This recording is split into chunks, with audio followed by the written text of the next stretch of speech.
Moral of the story: life's a lie. Everything's arbitrary. Hello, everyone.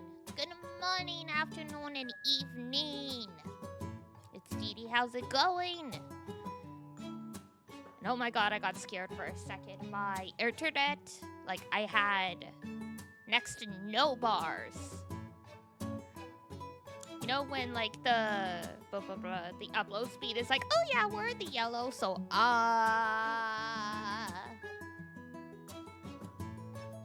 we're in continent. That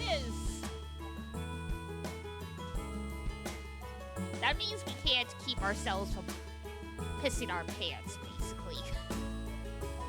That is something completely different.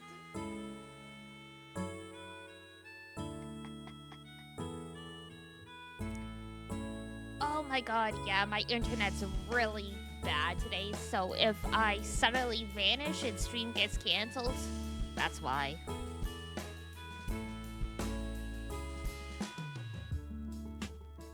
Internet, why? I mean, UMINEKO doesn't take a lot of internet, but still.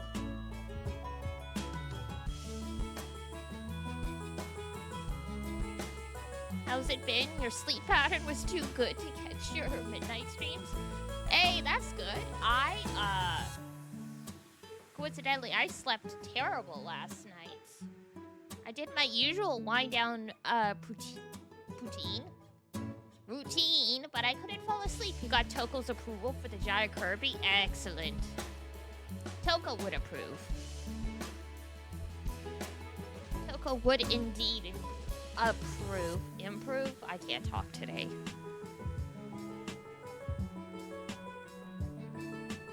I can't talk today.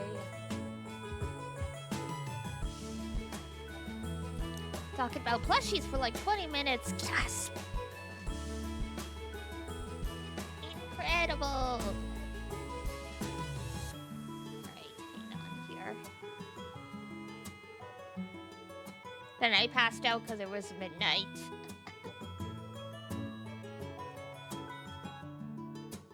I get it, alright.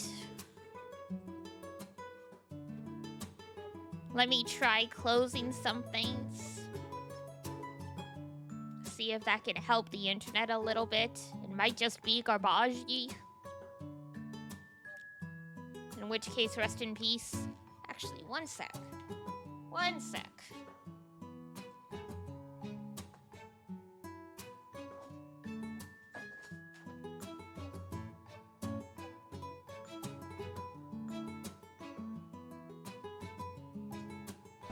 Yeah, pepper chewed the shit out of the Ethernet cable. Hang on. Hang on. God. Girl. I can't do anything with this one.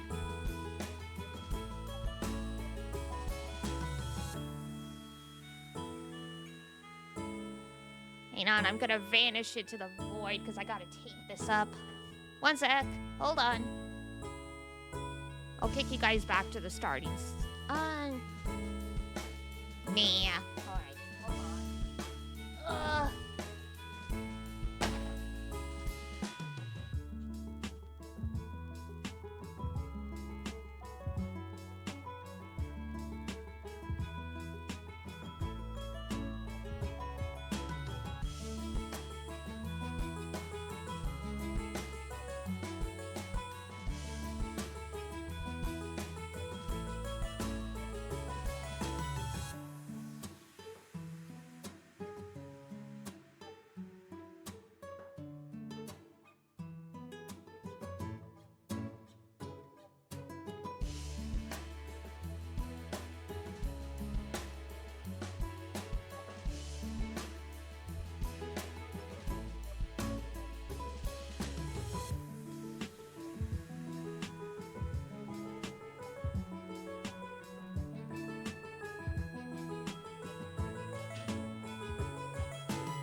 hope you're still here. I was taking up my frickin' Ethernet cable.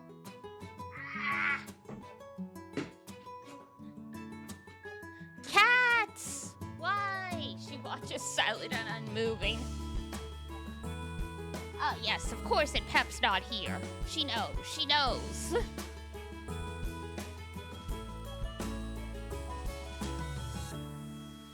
You're still not better and it's been almost 2 weeks? Ooh, I mean, at that point, let's go to the doctor. But in the USA, I know how it goes.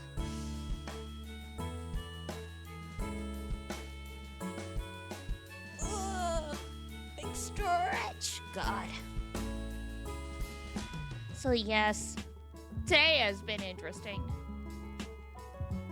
I didn't sleep well.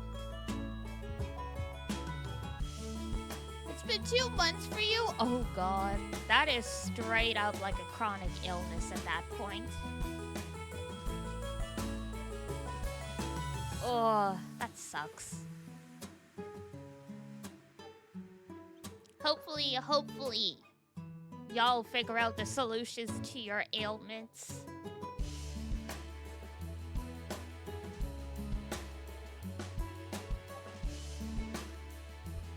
Go doctor?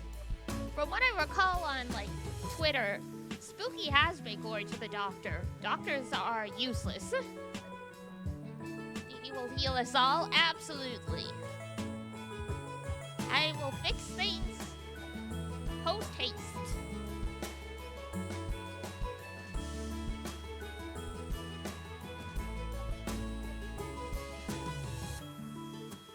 Yeah. I mean, the thing I've always read about doctors and seems to be true is they know the most common causes for, like, you know, XYZ. And if it's not that, a lot of them are just completely stumped. And some of them, unfortunately, refuse to admit that they got no clue. And thus begins the shuffle of getting, like, you know, sent to specialists and all that stuff.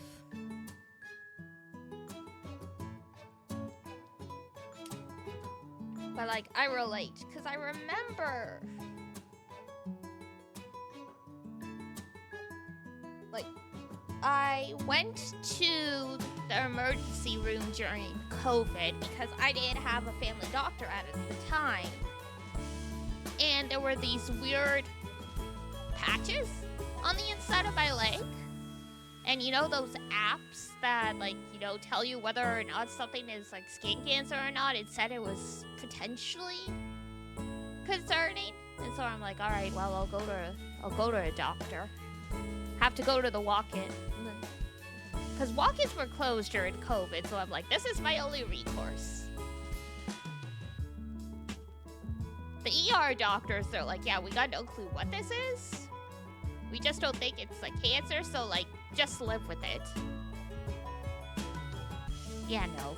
Took me going there multiple times a week for several weeks before someone finally seemed to have gotten annoyed enough with me to refer me to a dermatologist.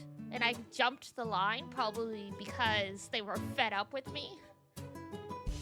And they were like, oh yeah, that's like the remnants of, like, I forget what the actual term is, but basically it's similar to, like, a yeast infection where, like, you know, the bacteria or whatever on your skin has, like, an overgrowth. It goes crazy. They're like, oh yeah, that's what that is. Let me prescribe you some, like, cream for that. And I'm like, really? It took that long? Sometimes you gotta be a nuisance to get results. I know. It's so annoying, though. Like, and I think about how probably because during that period, during COVID, is when I developed, they call it health anxiety now. The term people used to use for it is, like, hypochondria. So that plus, like, me being in a constant state of panic attack made me push through the whole, like, oh, this is annoying, this is, like, whatever, like, to, like, actually keep basically harassing the doctors. Because, yeah, early on, I went, one ER doctor was like, oh, yeah, like, here's, like, we'll do, like, do this, do that, whatever, and I'll, like, write a referral to a dermatologist for you. And I'm like, okay. And then, like, you know, a week passes without me even just, like, you know, because, like, I figured it would take a while to get an appointment. I figured they would at least call me pretty quickly to book an appointment. And so, you know, a week or whatever goes by, nothing. So I go back to the ER and I tell them, oh yeah, like they booked it, apparently, like, I'm supposed to be getting referred to an appointment. And then they're like, yeah, we can't find anything in the system. I'm like, goddamn frickin' male doctor thought I was just full of shit and lied to me. Of course it was a female doctor who actually did the referral for me. Not to say that female doctors aren't capable of being just as dismissive. But, you know, if you're assigned female at birth, working with a assigned female at birth practitioner, you've got better odds, you know, as opposed to, like, some older, middle-aged, whatever man who just thinks you're, like, full of shit. It's like, I know you guys are for emergencies. I know you guys are overworked during this period, but literally, I don't have any other option here. If I could have just gone to a walk-in clinic, I would have. But they were all closed down, and they were only doing online consultation appointments, and I'm like, I have an issue with my skin. I need someone to actually look at my body, you know? Terrible. Even just getting a family doctor here in Canada was real hard.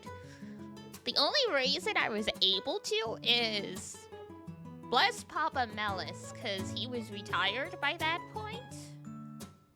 And I forget what exactly I said talking to him, but he took it upon himself. He searched doctors in my area, printed off every single result of Google, and called them all. He had 12 pages of results that only resulted in, like, less than 10 doctors that were willing to take patients, kind of thing. Which just shows how bad it is. Because, like, that's, like, what? That's, like, less than, like, a 10%, like, success rate? Like, that's crazy. Like, after all those phone calls.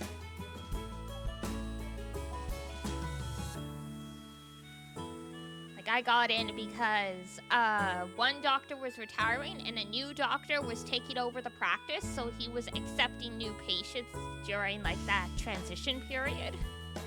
And I'm like, oh, thank God. And that's how I ended up finally being able to get on medication and my life turned around. Yay! Moral of the story, sometimes you really gotta harass the healthcare system. It sucks. Trying to have the energy to advocate for yourself when you're already ill and exhausted, horrible. Terrible. Anyway, I would call the doctors for you, Spooky, but I don't speak German. Rip. Ripperoonie. Glad it worked out in the end, though. Yeah, fortunately. Ugh. Healthcare, man. Adult things, terrible things. Improvise. I mean, I could go off on them in French. Some of them might still get an idea.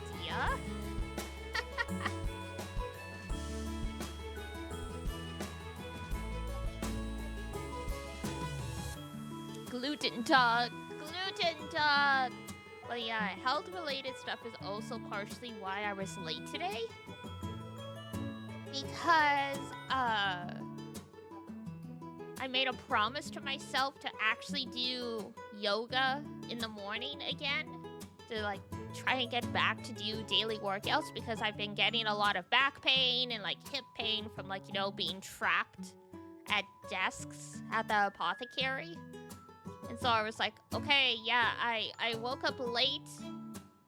Like, I gotta do this, gotta do this, gotta do that. And I was gonna skip my yoga, and I'm like, I really shouldn't. Because now I'm gonna be sitting here for another, like, 4 hours or whatever. I'm like, alright. And then, you know, you exercise, then you have to shower, then you have to eat. And, like, then, yeah, next thing you know, it's like 12:36.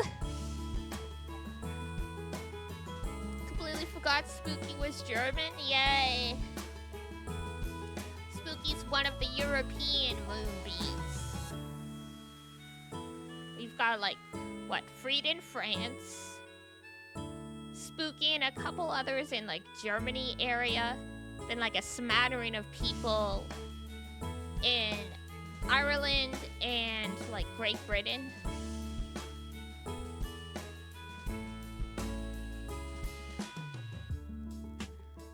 At some point, I remember checking out the nationality, and, like, there was, like, a decent spike of people from Japan, and I'm like, who? Like, who? Like, I attracted the Japanese people? What? Who? Who is it? I know, Aoi, one of our mutuals, is in Japan, so...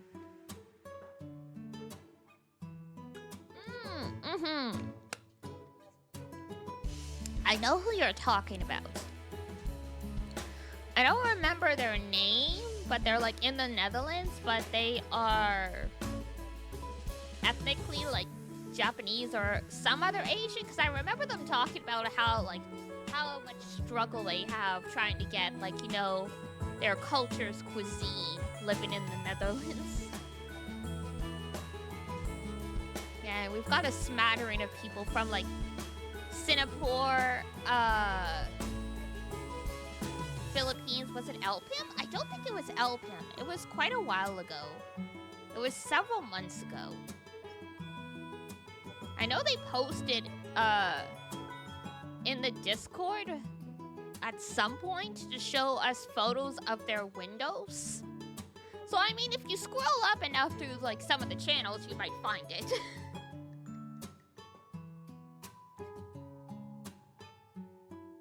Trying to remember usernames impossible.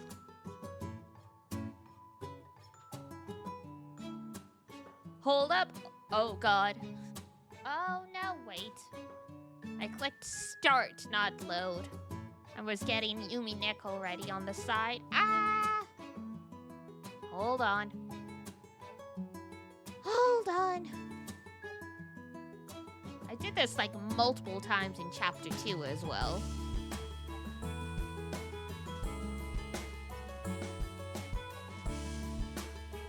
Starting over just the chapter, technically. Because, yeah, you,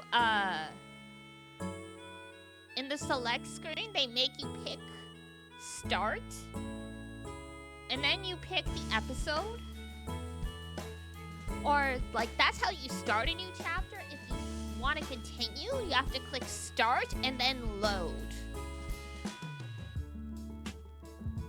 So, you know, sometimes you end up misclicking because, you know, every other game in the world has, like, continue or load or something like that, like, on the main page.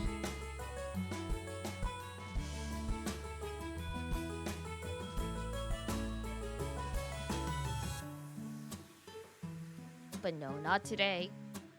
Not UMINEKO.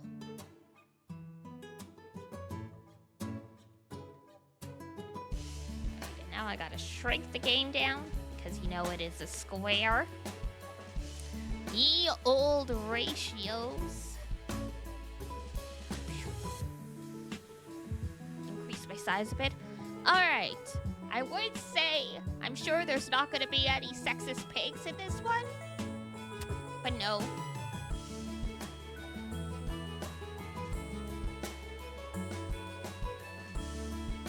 I remember one game always started on new game, and if you accidentally clicked it, you had to reset or skip a lot of dialogue.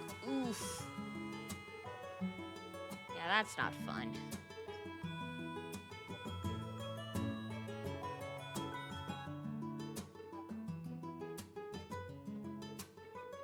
Alrighty. Here we go. It's time for the cries of the gulls, or however you want to call it. Alrighty, this chapter seems to be focusing a fair bit on Ava. Last one was Rosa. So let's see how this goes. Ah, yes, the rain sounds.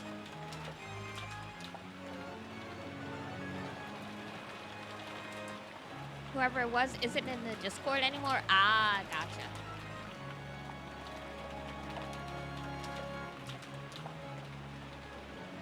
Maybe they got tired of me. Hang on. Chat's hiding. You guys are hiding behind. There we go. Alright, we've got wind, rain, and organs? You know, like the musical instrument organ, not internal organs.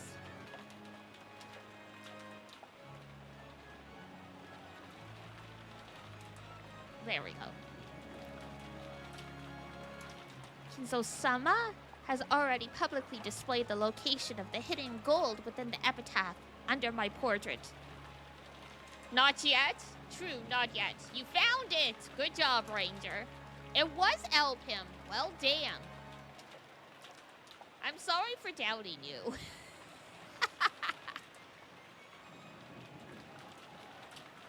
For some reason, I didn't think it was them. My bad. The rules apply equally to all who read the epitaph. If you discover the gold, I shall return everything to you. Tonight, I ask that you enjoy your battle of wits with Kinzo-sama to the fullest. And there's Maria, looking delightful.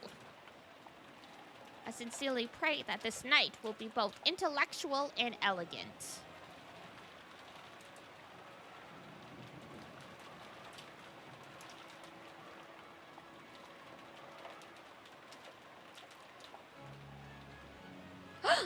Zom! Thank you for the bits.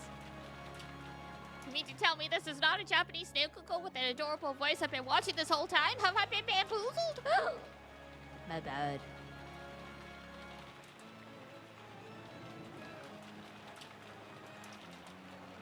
Beatrice the Golden. When Maria finished reading the letter that Beatrice had handed her, everyone was at a loss for words for a while. And then, we all broke the silence at once. Ridiculous! What a worthless, vicious prank! Seriously, there is no way Father gave up the head's ring. Beatrice? Huh! What a transparent prank, hoping to confuse us just by bringing up that name. Hey, who filled this dessert up with a little too much punch?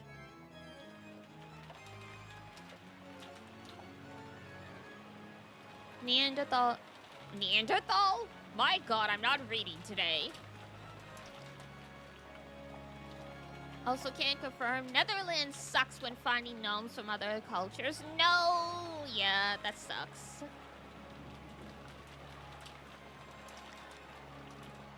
Hey, who filled the dessert up with a little too much punch? I want to applaud and praise you, so come clean, okay? Rosa? Of course not! I wouldn't pull a prank by assuming Father's name. Then Aneki? Aneki? Me? Are you an idiot? It was Nissan, right? Only he could plan something this vulgar. Are you trying to mock me? I'm the one who wants to question you. Oh, here we go. Who is behind this ill-natured prank?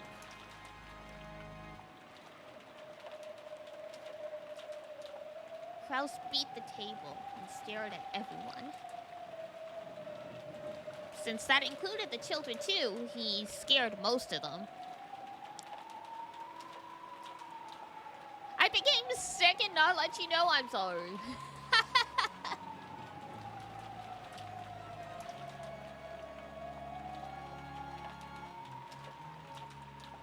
I am sorry. How am I? I'm good, I'm good, I'm good. I'm doing good. So many bits, all the bits. It's okay. You get like 5, I'll get like, I say 5 cents, but I can't remember the exact conversion out of it.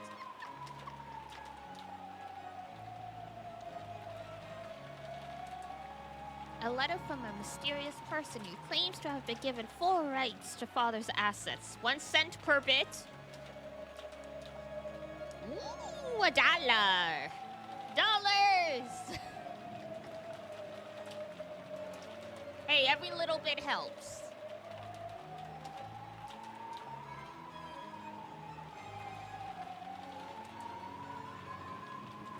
Considering that the whole point of this family conference is the discussion of that subject, I think it's too hasty to call this a mere prank. You can't be sure. Maybe it really is one of Father's shady pranks.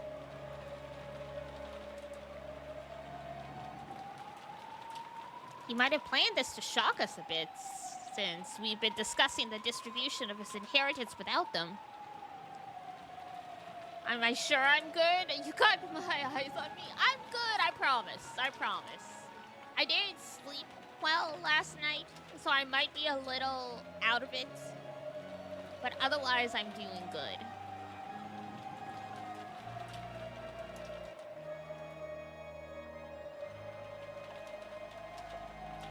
If Dad was the one who planned this, then we can't take what Maria-chan just read aloud as a joke, right? That's right. If you interpret the contents literally, then this is a test from Father. Slept at 1? Yeah, I did fall asleep until like 2. It was terrible. Like, I did my usual routine.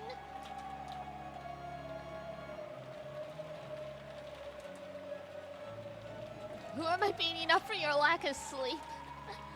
I don't know.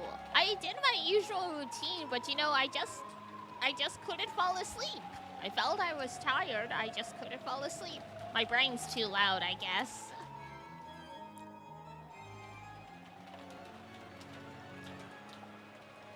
If you interpret the contents... You took it? If you interpret the contents literally, then this is a test from Father. The epitaph of the witch has been displayed in the hall for quite some time now, so that any one of us could solve it. There was plenty of notice. Amadis, hello, excited for more UMINEKO? Me too. That means he was saying that the first person to solve it would be handed the inheritance along with his wealth, right? See? My magic granted you your wish. Nothing so foolish could possibly be the case. Assess a lack of snacks in your life. Uh-oh.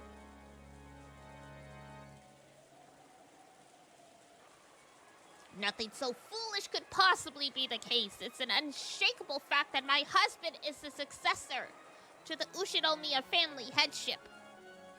Well, doesn't this letter shake that? This is a message for the person who was given full rights to all of Father's wealth. Nisan's right to become the head has returned to her blank slate. The person who solves the riddle, the person who finds Beatrice's gold, will become the next head of the Ushinomiya family. Silence is loud enough. I see how it is. Shh. Don't call me out. I do need to go grocery shopping. You've caught me there. Well, well, if it isn't Captain Meanie Pants, well, well. If it isn't the littlest brother, how's it going? More snack money! More snack money!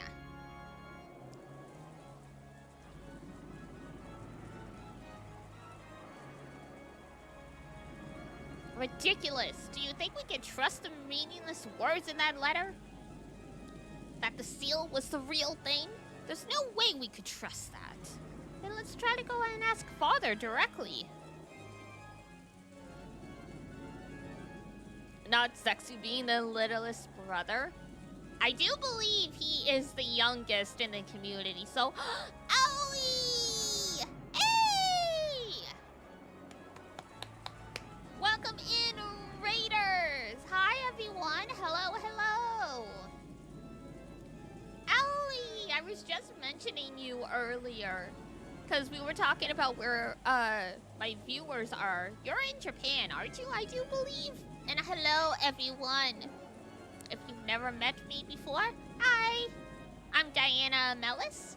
I am an apothecarist. I am your big cat sister.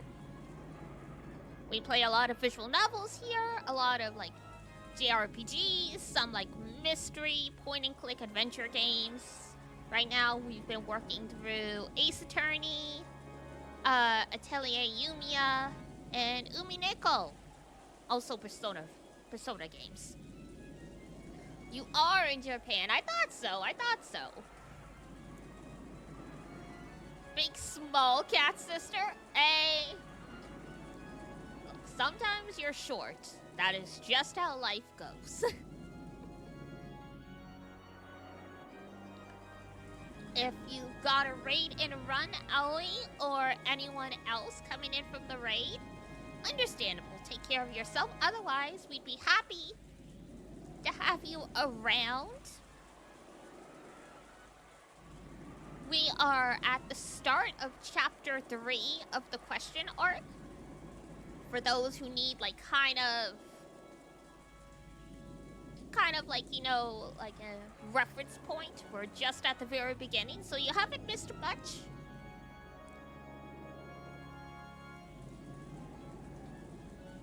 We were playing Homie Cypher. Oh, I have heard of that one. I haven't gone around to trying it, though. Yeah, it does look like something I would enjoy. Thank you for mentioning it.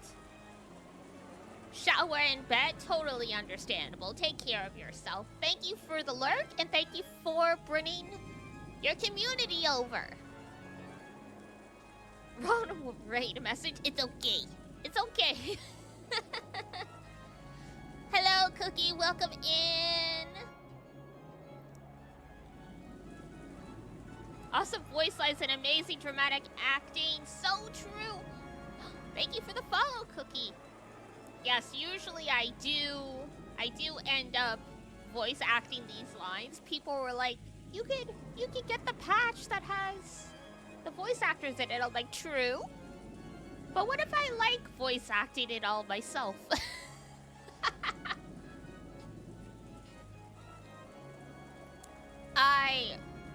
I love voicing Beatrice. She's really fun. I like doing her cackle.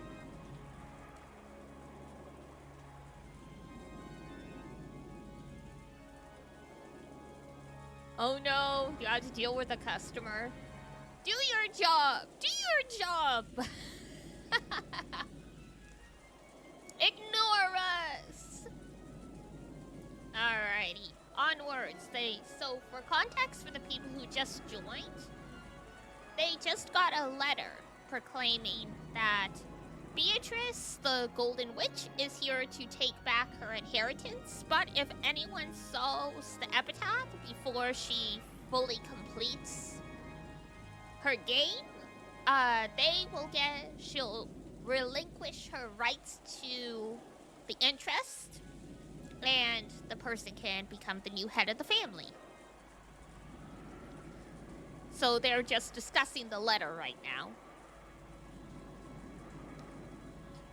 Then let's try and go ask Father directly. Good grief. At this point, you can't get away with saying he's grumpy or feeling bad. Ah, yes, Frosty is our bot. they've got like some AI programming, so they actually will respond to you semi well. They give trivia facts during ad breaks. Lots of fun. The one legitimate good use for AI. Yeah, don't replace artists. Don't replace people's jobs. Make silly little chatbots that don't, you know, destroy people's livelihoods. Then let's try to go and ask Father directly. At this point, she can't get away with saying he's grumpy or feeling bad, right? The sealed wax clearly shows that this was from Father's representative. If you doubt that, then show some proof, Misan. Show that this letter does not contain Father's will. Very well. It is just as you say. It no longer matters whether Father's in a good mood or not. Let us go up and ask him directly. Yeah, let's do it. We'll ask Dad directly. Dad is Dad, so why should he act in such a roundabout way? Then again, I guess that would be like him. I wonder if we really should continue this discussion on the assumption that this letter came from Father. Whoa, Ava, that is uncalled for. Isn't it obviously from Father? That letter is Father's. Isn't it obvious that he's giving the four of us an even chance to become the successor? Die, you brainless idiot? What? That is...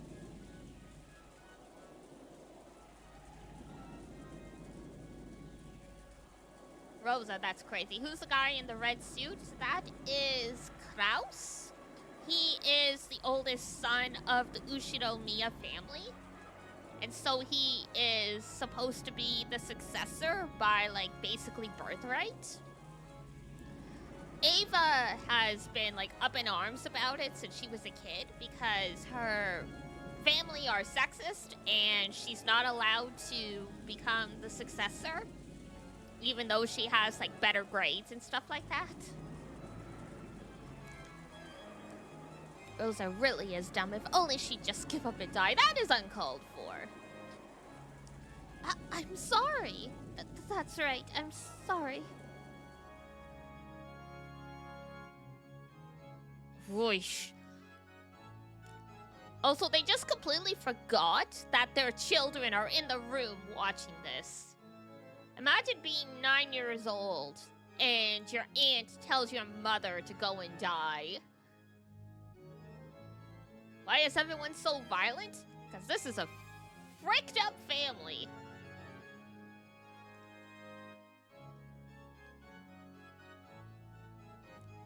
Like, they were not raised well. Their father beat them all the time. She asked him why she wasn't allowed to go to university. And he told her her job is just to become a good wife, but she can't even do that, so she's gonna be disinherited. And, like, he screamed it so much that he basically gave himself an asthma attack.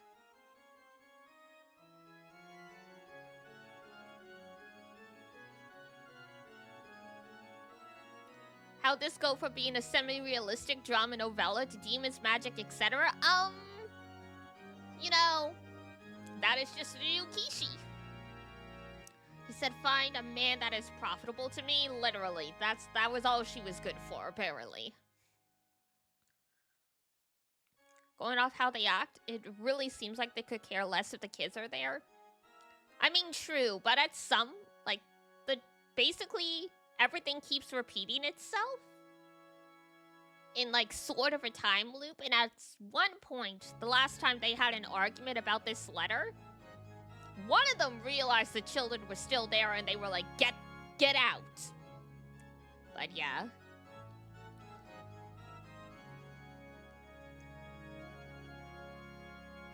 In the beginning, the adults had all doubted the credibility of the letter, but after realizing that this was a once-in-a-lifetime chance In the inherited struggle for the 3 younger siblings, Ava changed her position, claiming that the letter was authentic.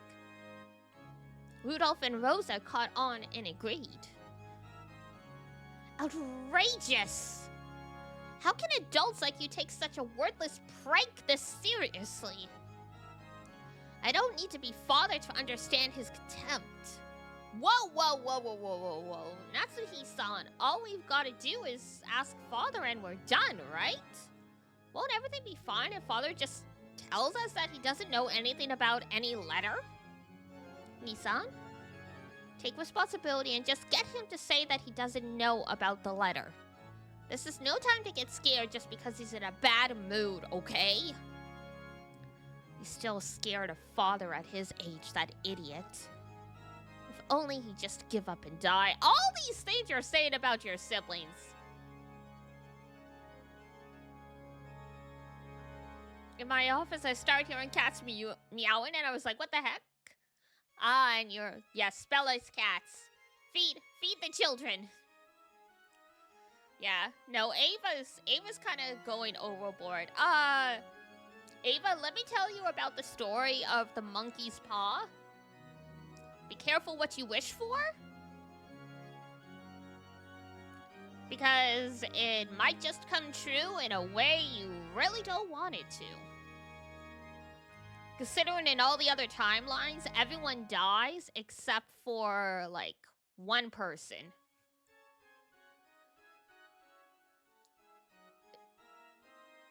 Now they're just eating, then they're probably gonna sleep the rest of the day. That is how cats are. They're awake for short periods of time. Then they're very cute and or annoying. And then off they go.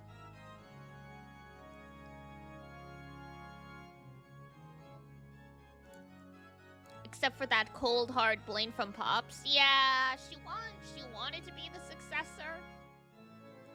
And then because they were so against her because she was the woman, she's like, if I have a son and I make him the better successor, maybe I can, like, just control him instead.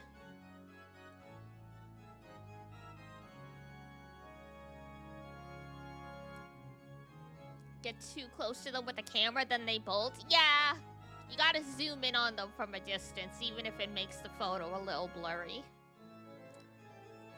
Because they're not used to you, so they're not... Cats are never fully deep asleep. They're usually, like, only in REM sleep most of the time. So yeah, they'll wake up very quickly and bolt. Yeah, let's get this settled clearly. He's probably eating in his study right now. Let's have him set down his chopsticks for just a moment. It's decided. Let's go. DDA, wait here for a while. We'll go check whether it's true or not and come back quickly. Thank you. I'll wait patiently for Goto-san to bring in dessert. The 4 siblings, Natsuhi and Hideyoshi, all rose from their seats forcefully and flew out into the hallway with a clatter. Afterwards, only the children, stunned, completely speechless. Nanjo, who looked uncomfortable, and Kirie, who just shrugged, were left. Laura thought you met N1.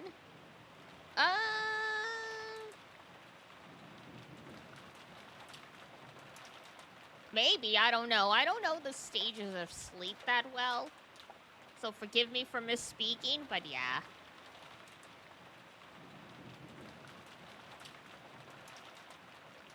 In the middle of all of this was Maria, who looked a little scared at the adult's sudden change. However, judging from her appearance, she didn't look like she realized the full meaning of what she just read. What in the world is all that about? I don't get it. They're all bastards. Do they really want the inheritance that much? Everyone, this is our parents' problem. It has nothing to do with us. So you mustn't worry about it. Even if you say that. They were so blatant about it. Can't believe them. Showing off their grade like that. Ugh.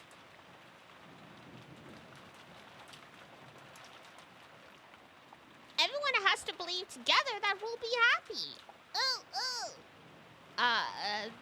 That's right. We all did promise. Come on, Battler-kun. Jessica-chan, you too. I feel horrible. We couldn't accept it at all, but we laid down our arms for the time being. We'd been vaguely aware of how filthy this family conference was going to be. However, after that 6-year blank, I couldn't help being shocked.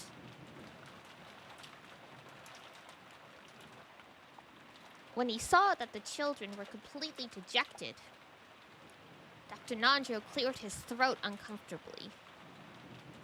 It's an adult matter. It has nothing to do with all of you young people. Let us forget about it. I would if I could. I know it's hard, but forget it for now. All of your parents are fighting frantically to make your futures just a little brighter. Please don't look at your injured parents with those cold eyes when they come back. No matter how much you ask us, Kirei-san, that'll be tough. If we could be happy with an explanation like that, we wouldn't be kids. Oh! Everyone be happy! Can't get dark! Believe! If everyone doesn't believe we can be happy, that happiness will get away! Everyone has to believe! Oh! I like the sound of that. I'll believe too. I'll believe we can find happiness.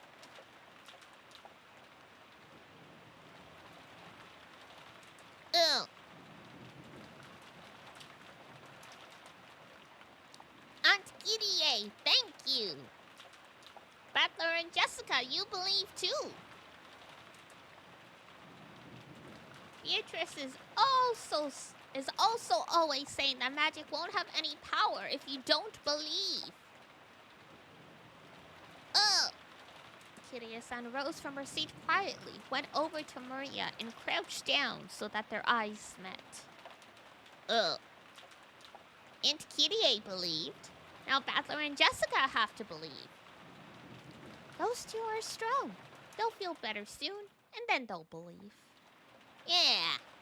More importantly, I want you to tell me something. When Kirei-san said that, Jessica, George, and Dr. Nanjo and I all listened closely. It looked like our parents were so concerned with the inheritance problem that grandfather filled their minds. But we want to ask Maria about something simpler. Oh? What? Who gave you that letter? Beatrice! The witch drawn in that portrait? Oh! She gave me this letter and an umbrella.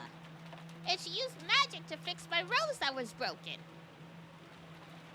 Beatrice is an awesome witch who can do anything. Could you tell us about that in a bit more detail?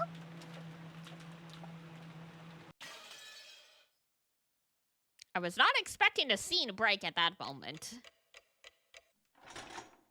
And it is now 8 p.m. Murders always seem to happen around midnight, so...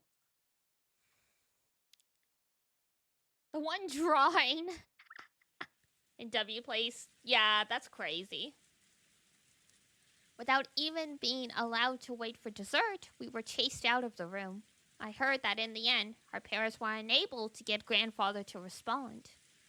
Well, I hate to say it, but I feel like giving grandfather a high five right now.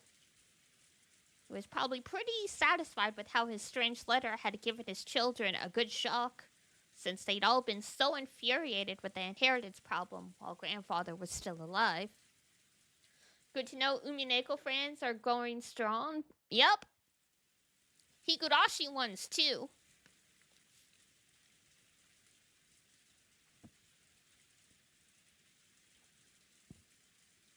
This series has or sorry, the new Kishi works have quite a lot of staying power.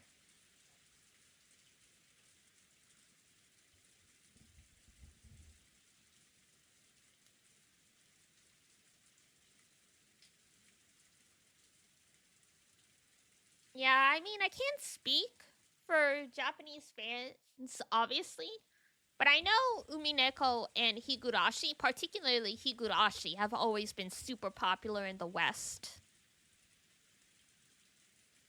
They've been mainstream-ish for like 20 years, so you know.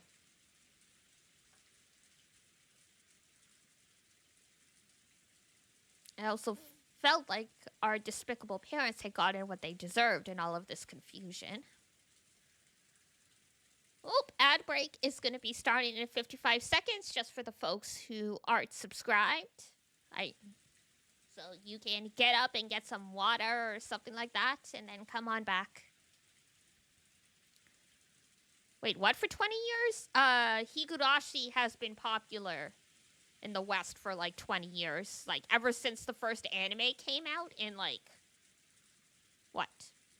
2008? Or was it 2010? Either way.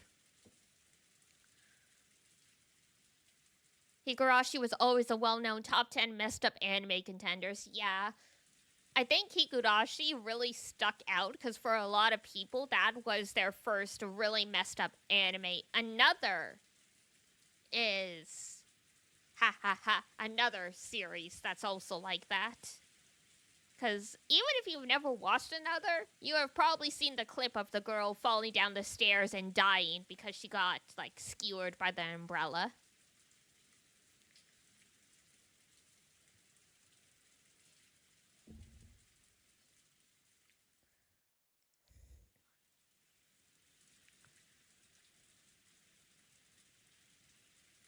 And yeah, Higurashi, was it Shaft who did the animes? I think it was, because they had, like, the famous, like, Shaft head tilt. Elfin Lied, oh my god, yeah. That I would argue, Higurashi and Elfin Lied are messed up slash traumatizing in different ways. I think in Higurashi, what gets you is the horror seems to come out of like freaking nowhere. In Elfin Lied, you're always kind of on edge, or you have a clue because it's mostly confined to like fight scenes. But yeah, but I couldn't really say that I was feeling great. I felt all sulky. Apparently, grandfather hadn't seemed concerned with the whole thing, but he also hadn't denied anything about the letter either. When talking about the witch's letter, grandfather's name kept popping up.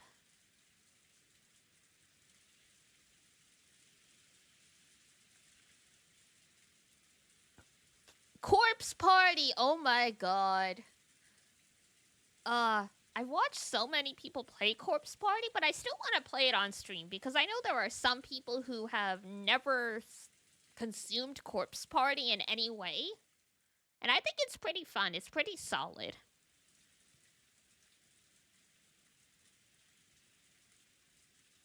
But god, yeah, Corpse Party was... The thing that sticks out the hilarious for me with, like, Corpse Party and that stuff is, like, the different cameos you get from some of the characters in... Or... I'm thinking of something else. Ignore me, then. I was thinking of, like, another series where, like, some of the characters crossed over into, like, a more slice of life by the same developer, and I was like, wait, no, that's not Corpse Party. Ignore me. I'm pretty sure anyway. Hang on.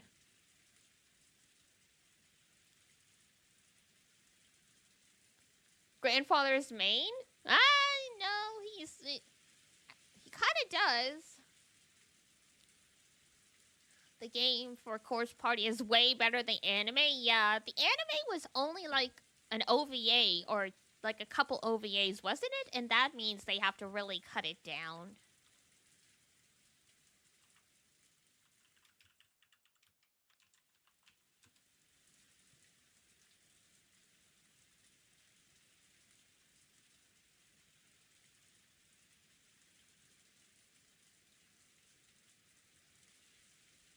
Usually the case, indeed. Ooh, Mad Father. I was looking up some of the other like similar games. Mad Father is also really good.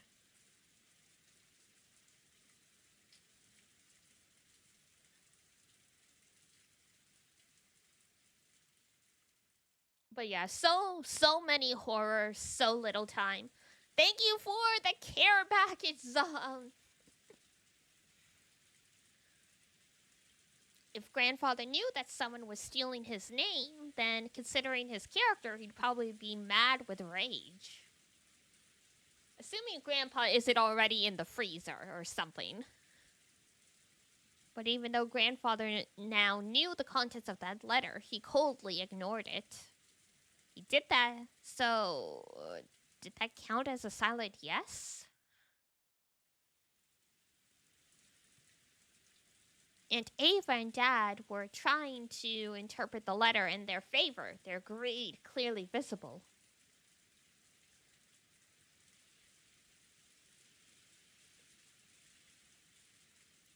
It wouldn't have mattered so much if that was all, but the adults had now started focusing on Maria, who had received the letter. Grandpa in the freezer now, huh? We going Walt Disney? Yeah, I mean, because here's the thing, right? One of the reoccurring points that this game keeps coming back to is the concept of locked room mysteries. Which is like, the room was locked. All the entry points into the room was locked from the inside. How does someone get out, or like how does someone like get in? That kind of stuff. And in a couple of the chapters, Grandfather has mysteriously disappeared from inside his study that only one person has the key to, other than the man himself. So that's why I'm like, they were like, oh yeah, like we didn't really get an answer from Grandpa. And I'm like, is he already in the freezer? Is he already not in his room? Is he already dead? Because in one chapter, they noticed he had gone missing from his study. And then the next time they saw him, someone had put him in the incinerator and fried him up nice and crispy. Just went out for fried chicken. Speaking of nice and crispy.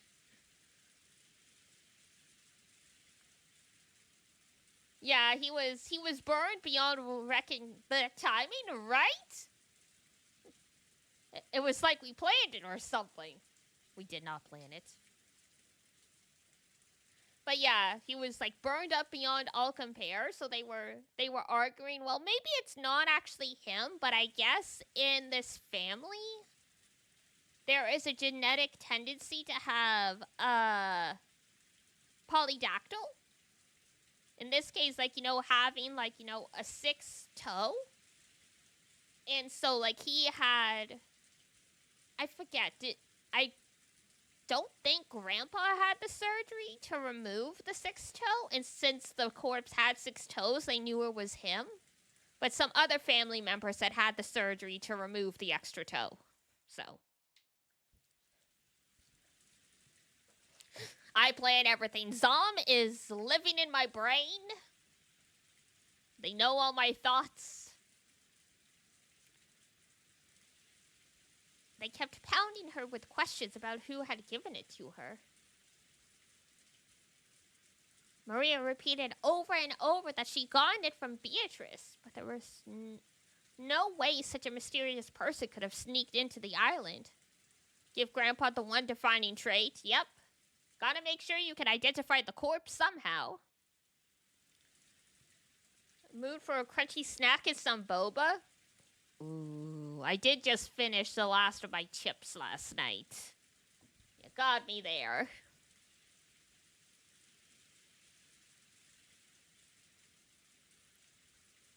Maria repeated over and over that she'd gotten it from Beatrice, but there was no way such a mysterious person could have sneaked onto the island.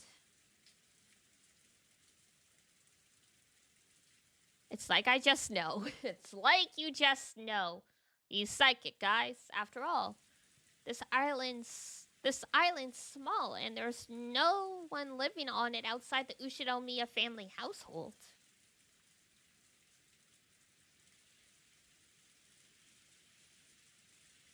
Maria kept repeating that she got it from Beatrice no matter how many times she was asked. This little girl gives you the heebie-jeebies, Maria? You should be scared of her.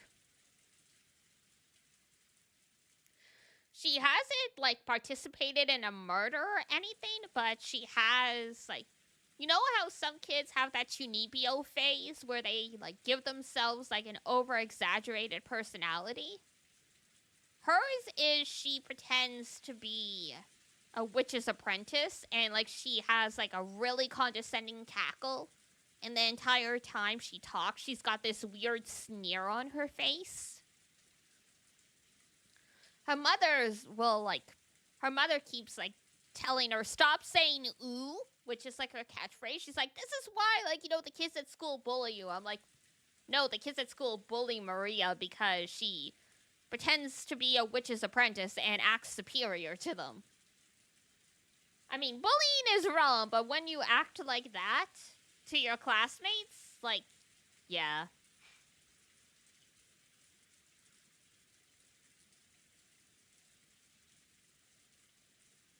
Sounds so endearing. Oh yeah, she's delightful. The adults seemed to think she was trying to trick them, so they didn't hold back and questioned her until she broke out in tears. Good job, guys.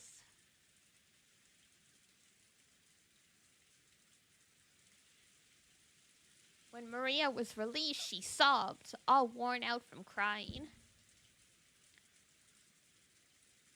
The way I said delightful, so dang good. Thank you. After our parents ordered us to go to the guest house and take Maria with us, they shut themselves up in the dining hall and started getting louder and louder as they discussed the inheritance. It seemed that because of that strange letter, Uncle Kraus's chance of becoming the next head might have been reduced to a blank slate. It's fake, guys! Don't believe Maria's tears!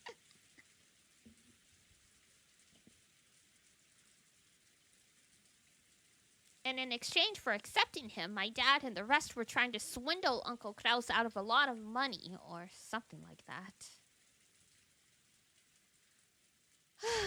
Disgusted as we were, Jessica and I were happy to move over to the guest house. We didn't want to be under the same roof as those filthy adults, their heads so filled with thoughts about money. George Aniki pleaded on our parents' behalf, saying that he wanted us to understand them. I understood his reasoning. No matter how filthy this talk of money was, it wouldn't go away if you just closed your eyes to it. But even so, how could they sink so low as to overtly fight over the money of the dead? Unfortunately, that is quite normal.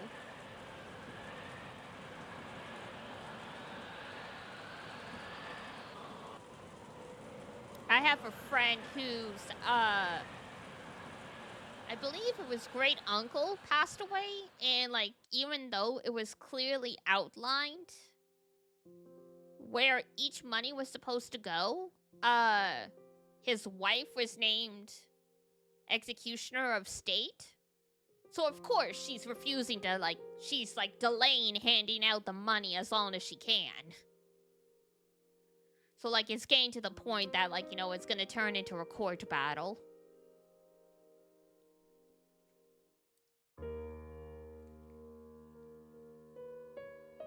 Because it's like, yeah, technically a will is legally binding.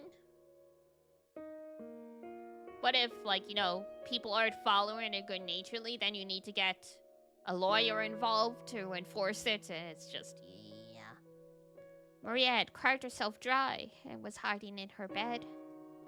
She hadn't even twitched for a while, so she was probably sleeping. Who in the world gave that letter to Maria-chan? George Nissan, you're back from breakfast. Welcome back, Ranger. You can't ask her that anymore. Isn't it fine to say that Maria got her from Beatrice and leave it at that?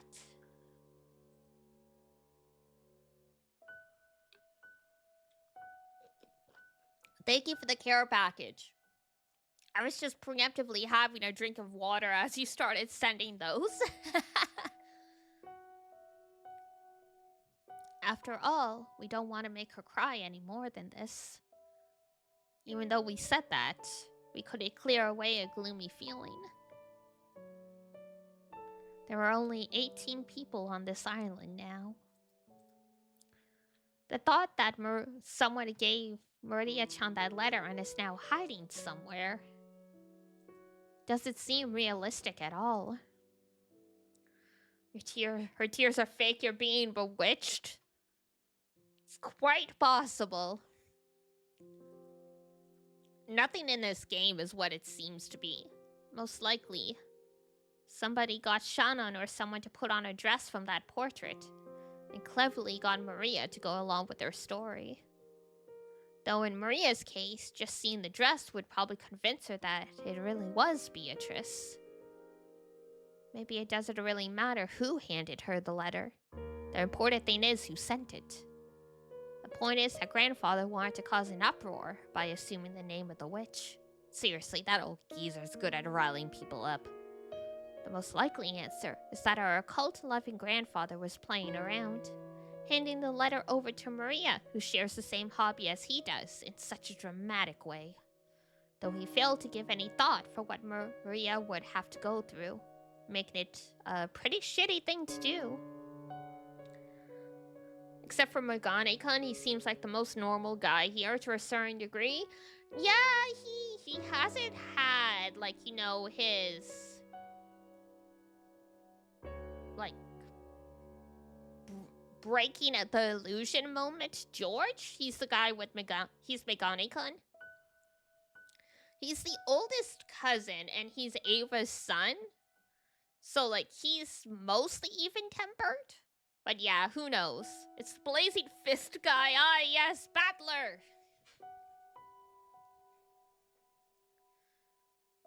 It doesn't... seriously, messing around with Maria's pure heart. It doesn't matter who handed the letter over. Maria says she got it from Beatrice, so let's treat it that way. I agree. Let's do that. To Maria-chan, Beatrice is kind of like what Santa Claus is to most kids. Whether we're dealing with some non-existent 19th person or Santa Claus, as long as we all acknowledge them, they'll at least exist inside Maria. I see. I guess it can be important to lie to a child to protect their dreams.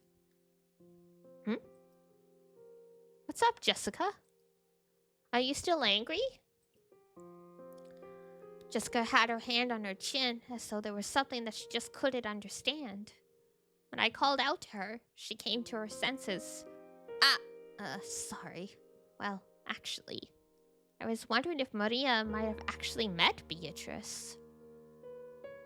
What do you mean by that? Are you saying there's a 19th person on this island? If you take Maria's words to heart, then you would arrive at that answer. No, that's not what I mean. I'm talking about the story that someone we don't know has been living on this island since long ago. Interesting analogy, like Santa Claus? Yeah. I mean, Beatrice, she's supposed to be invisible to most people. And she's like the other master of this island. And so whenever anything goes missing, they blame it on Beatrice. So I can kind of see, like, the Appalachia for her voice now. I'm trying to differentiate it a little bit, but yeah. Living, you say? Where? in the forest.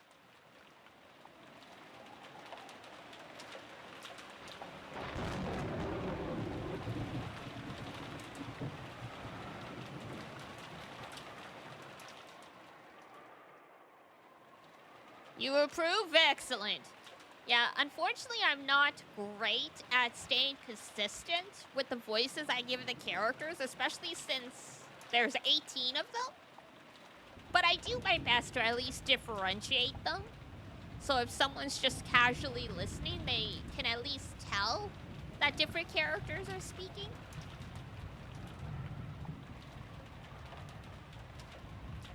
The only one I can do, like, super distinct is Maria, because she's a little kid. And then, Beatrice, because she's got the Ojo-sama vibes. The adults were gathered in the dining hall, spending a very long time continuing the discussion that had started by Beatrice's letter. It's just funny how you changed. Eee! Use your own voice for Maria, are we? More or less. I just pitch it up a little bit more, especially when she goes, ugh. Klaus strongly claimed that the letter was a simple prank. But he couldn't overturn the claim that Kinzo's failure to deny the letter was enough. Judging by Kinzo's character, if he knew that a letter had been written in his name, he would be mad with rage. Since all of the siblings knew that, Klaus had no choice but to withdraw his claim.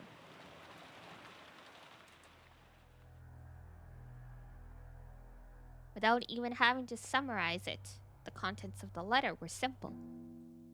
The person who could solve the witch's epitaph would receive the headship and assets. Need to write down all the voices you are doing for every character and send it to you? 19, yep. 19 characters. And that's just counting the main family. There's like Beatrice's servants that show up periodically as well. It's quite the cast.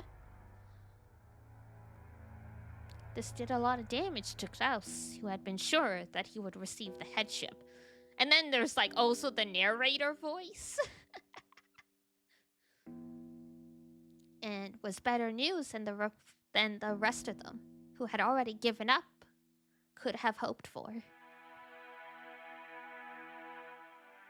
However, there were some points that worried them.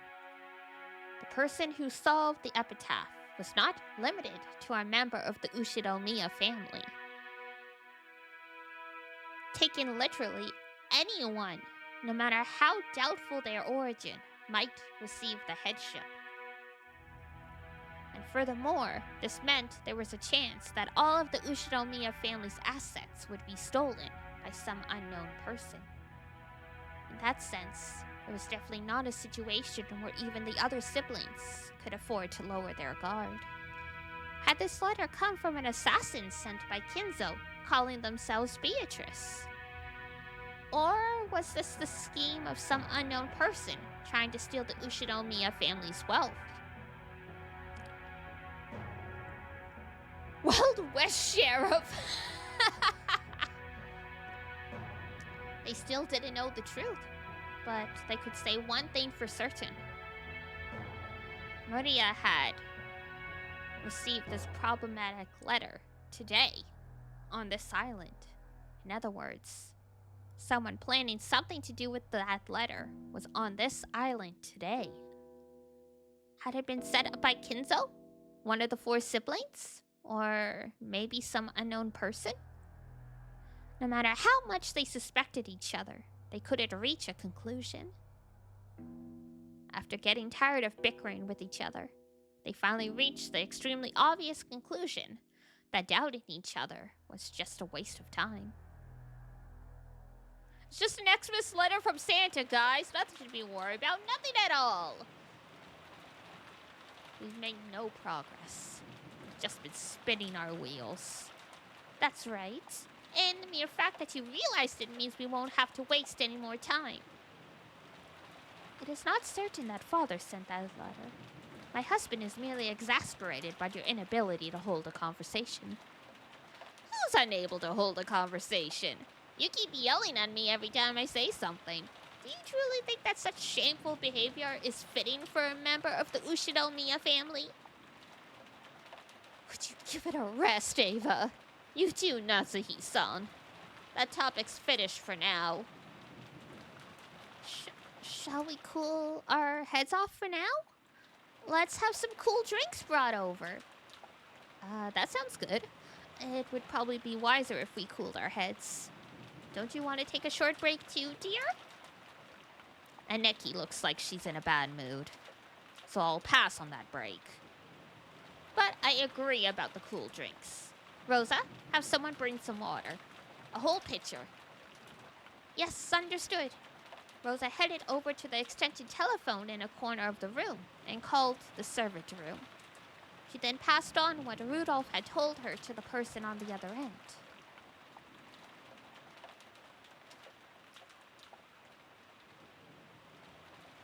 The vicious bickering up until now vanished as though it had been a lie. That silence continued until Goda finished setting the table and retreated from the room. Is there anything else you require? No. Please leave us. Yes.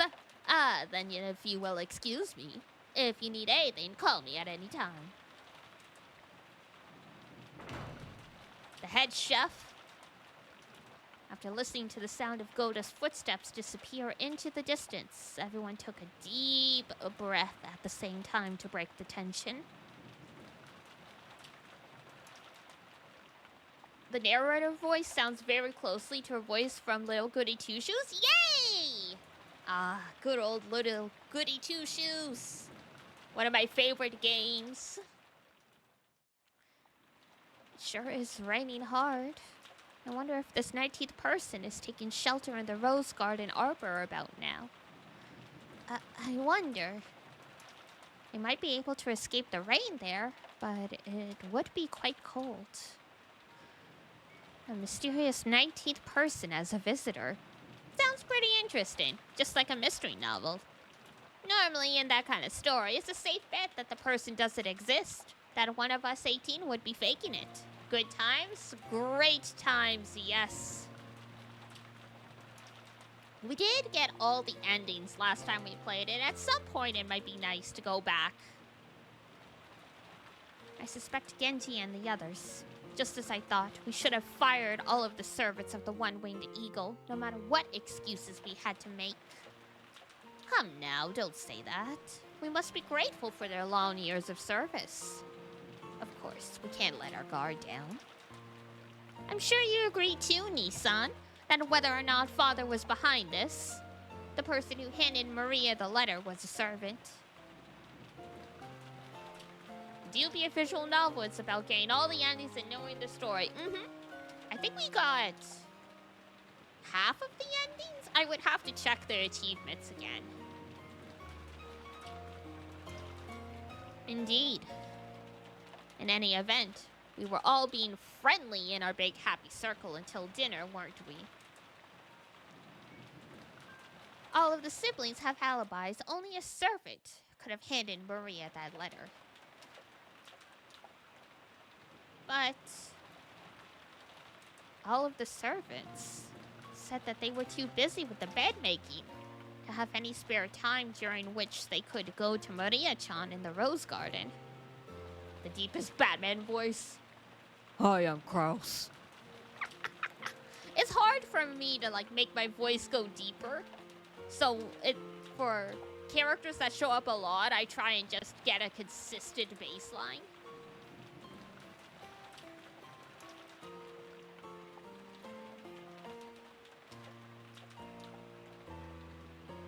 To be honest, that was great. Okay, that might actually be tolerable.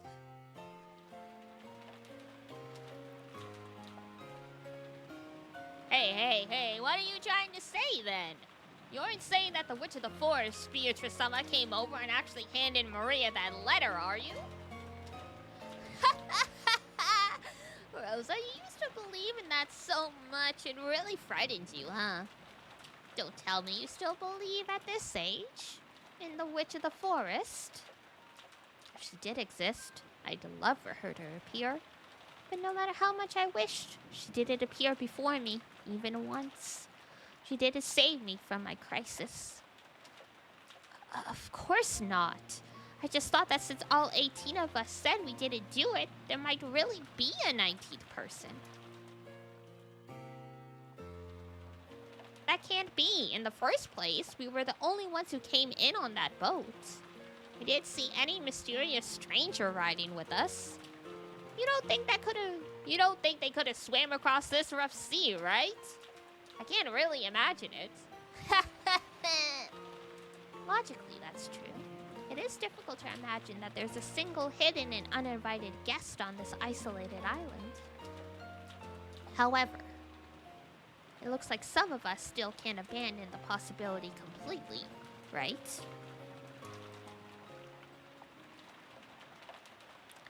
Hideyoshi had laughed it off, saying there couldn't be a 19th person. But Kirie had sensitively picked up on the delicate atmosphere among the four siblings. In a normal situation, there shouldn't have been any uninvited guests on this small, isolated island. How would they have come here? And from where? And where were they hiding? And why hadn't they appeared openly, even though they had sent a letter in their name? Nothing could explain that. But not only had the four siblings not joined in on Hideyoshi's laughing, they also seemed unable to completely deny in their hearts the possibility of a 19th person. Kirie-san, please don't misunderstand. It's not as though we believe in that fairy tale-like legend of the witch. Is this another topic to insult father? Simply speaking of such things is a betrayal against him. I wonder. However, this is father we're talking about. It could be possible, right? I don't know anything. What's this? What's this? Why has everyone gotten so gloomy? What are you all talking about? In short, the legend of the witch isn't a joke, but a fact? That's ridiculous. Of course nobody believes in some witch riding a broom and flying in the sky. But the woman in that portrait, Beatrice, might have really existed on this island. Hideyoshi-san, it looks like we are talking about a witch, but something a little simpler. So, it must be something like this. Everyone suspects that father had a mistress named Beatrice, secretly living somewhere on this island. Is that it? Father was always exemplary at keeping strictly to the rules. It is completely inconceivable that he would have bring something so filthy onto this island. Okay, chill out, Natsuhi. He's not gonna give you a prize. Natsuhi snapped at them immediately, but it looked like the four siblings, including Kraus, didn't agree. On the contrary, they appeared to think Kinzo wouldn't even have hesitated to do something like that. From the beginning, it had been whispered that Kinzo had built a mansion on this island specifically because of the existence of an enchanting mistress. I'm sorry, Natsuhi-san. I know how much you respect Dad, but that rumor started a long time ago. He handled the construction of this island entirely on his own. People have always guessed he had some contraption or secret room set up in this mansion that only he knew about. And it's always been whispered that hidden somewhere on this island, there's a secret mansion none of us know about. I see. This island might look small on a map, but it's quite large for just the Ushinomiya family to live on. So people have suspected that he built a secret mansion somewhere in the uncivilized forest for his mistress to live in? That would be quite a large-scale scheme. In the beginning, people thought it might be somewhere inside this mansion. That there might be a hidden basement with a fabulous hidden room where the witch in that portrait was secretly hiding. After seeing that intricate auto lock on Dad's study, it isn't too hard to imagine, right? After all, Father did spread the rumor that a large amount of gold was hidden somewhere by some mechanism. I wouldn't be surprised if there existed some hidden room inside this very mansion that none of us knows about yet. When Mother was alive, she would often scour the entire mansion searching for Father when he wasn't anywhere to be found. Mother also suspected what Rudolph just said. She believed there was a hidden door or stairway somewhere, and that his blonde-haired mistress was hidden behind it. It's hard to believe, but there are some actual examples in other countries of people cheating with someone over a period of several decades by making them live in a hidden attic room.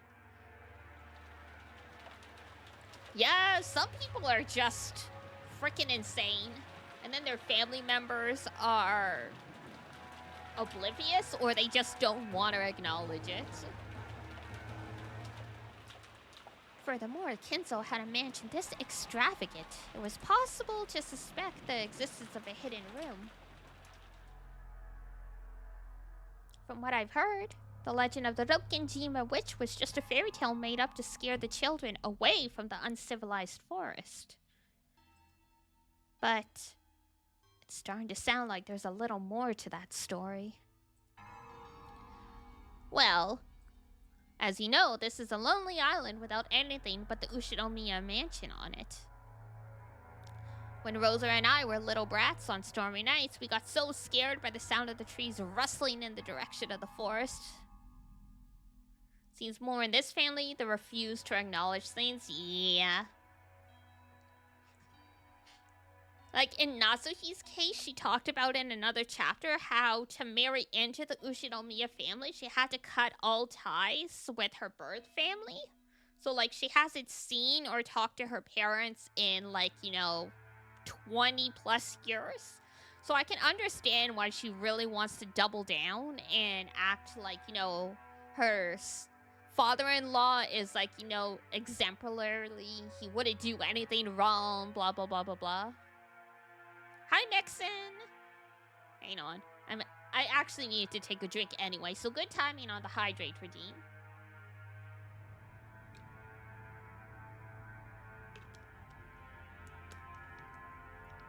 We had this crazy delusion that something weird might be looking out at us from between those trees. How are we? We're good. It's only natural for a brat to think stuff like that.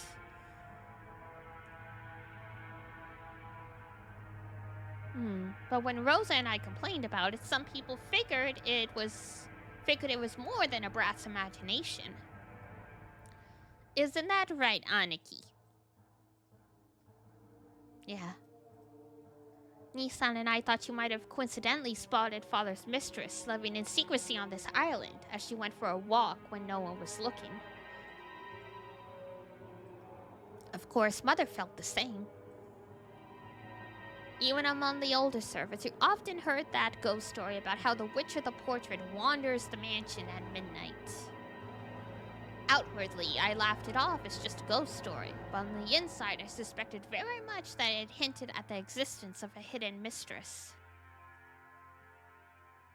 In that case, you're saying the existence of the 19th person, I forgot to do Krause's voice, whatever, might not be completely ridiculous? That they might actually be somewhere around here? Sounds like one of those devil proofs Rudolph's always talking about. It might be possible to prove that there is a 19th person, but it's impossible to prove that a 19th person doesn't exist. Should we continue this discussion under the assumption that there's a person named Beatrice hidden somewhere on this island?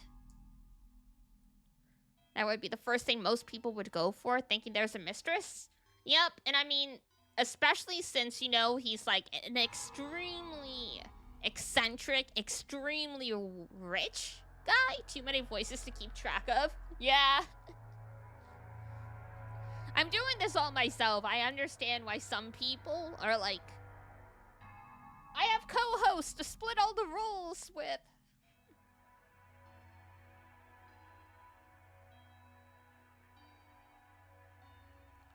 I remember at some point I was watching a male streamer and they were like, why don't you differentiate these voices more? Like, chat was like that, and the dude's like, I've only got 2 women voice. I'm doing my best here.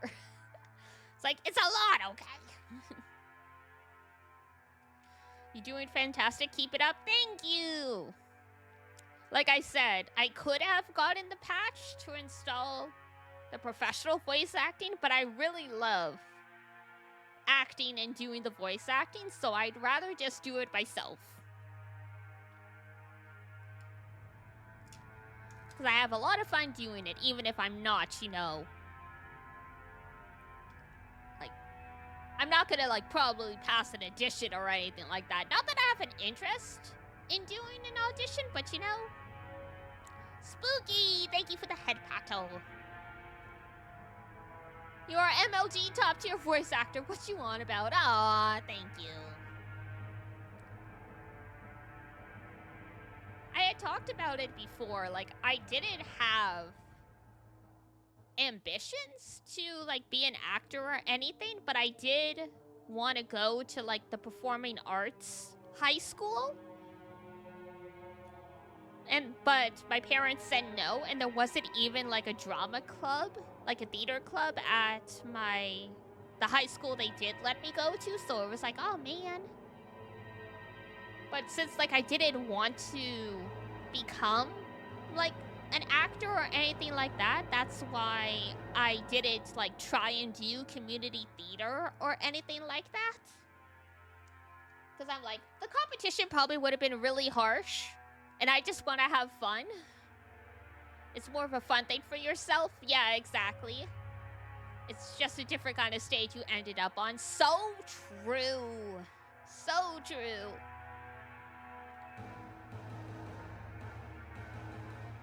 And I mean, I've talked about it before. VTubing gave me the ability to finally venture out here. But I mean, I did cosplay before, which is also a little bit of, like, acting stuff. Like, when you do photo shoots or when you're posing for photos, like, you kind of gotta get into character.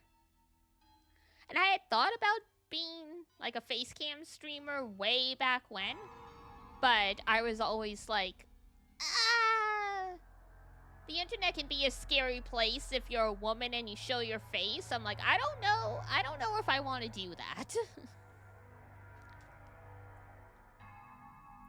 FleshTuber, gasp, yes. And yes, cosplay.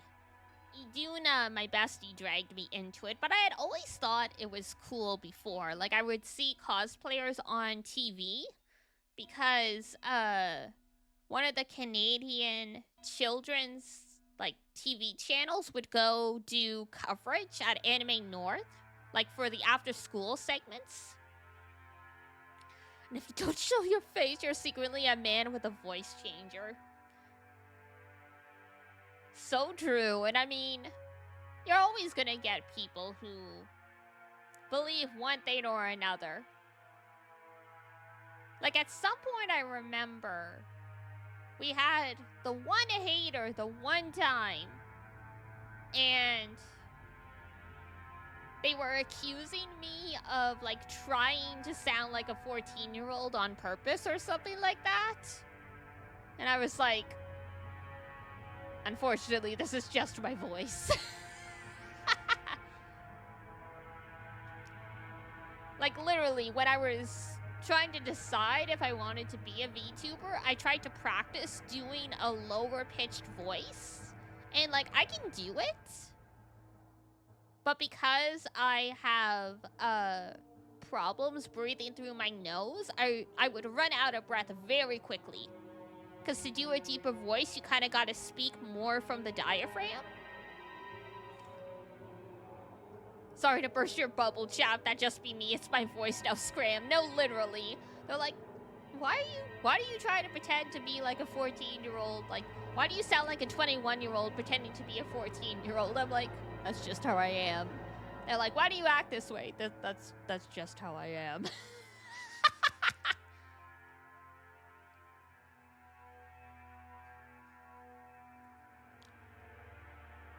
Not everyone is trying to catfish you, buddy. Go away.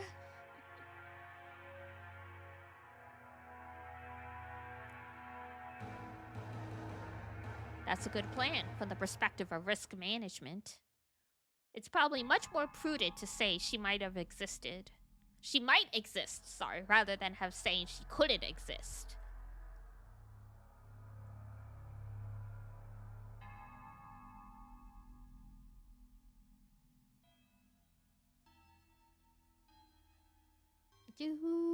Risk management. Yep, risk management.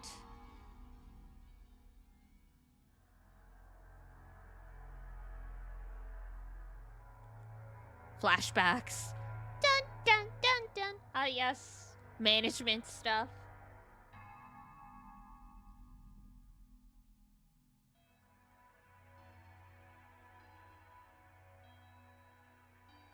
This has been your whole life for the past 2 weeks. Oh no. That's rough. I see. Sorry, I was a bit careless. Rosa-san, sorry for laughing just now. Huh? It's fine. I don't mind. Your wife bullied me my whole life, so whatever.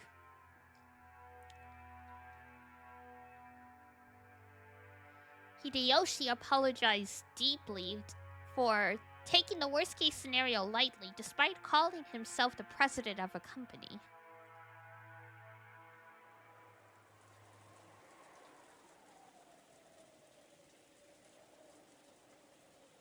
Silence fell again.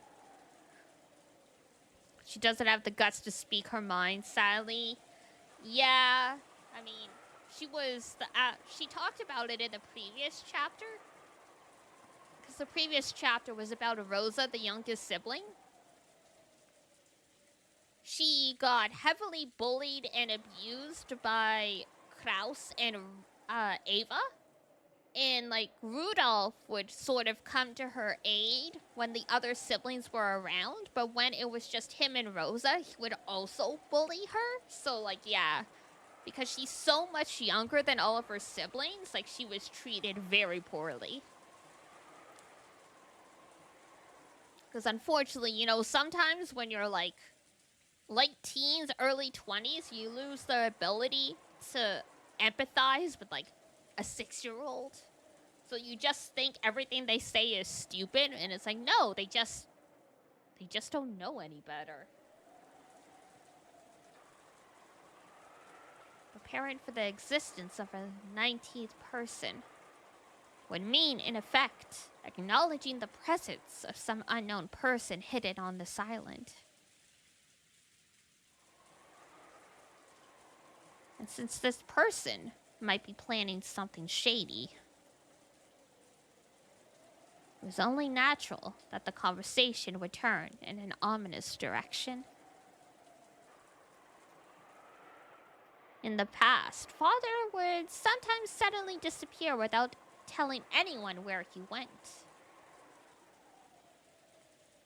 After all, he is a man who values silence. Ah, great. One of those silence is golden. Children should be seen, not heard. Women even more so. What a guy.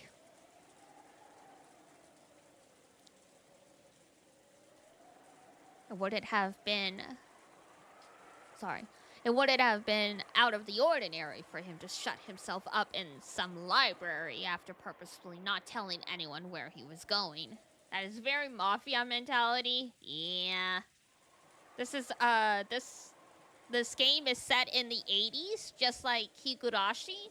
So Grandpa was already in his 20s when the war happened, so he's got some very old-fashioned ideas. However, when the witch theory was slowly refined into the theory about his mistress, people eventually whispered that he was secretly going back and forth to see her. Mom was totally paranoid in her last years. She'd sometimes suddenly start making a fuss, asking the servants to start looking for Dad immediately because of some urgent situation. Yes, that did happen sometimes. Mother was always doing things that in her later always doing things like that in her later years, and that frightening atmosphere still hasn't gone away. I can say it for certain now.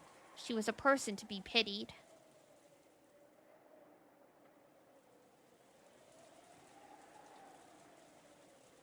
So then what happened with those large-scale searches of the house? Mom is the true mastermind. Dun, dun, dun.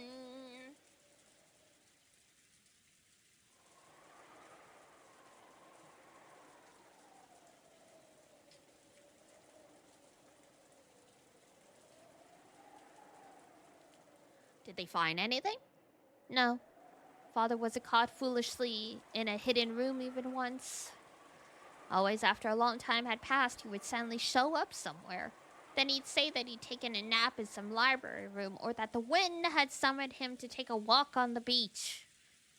But it was always someplace where the servants had already looked.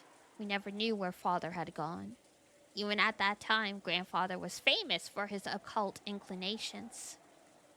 So some of the servants exaggerated, saying that he might have turned into butterflies and danced around the rose garden. Grandfather?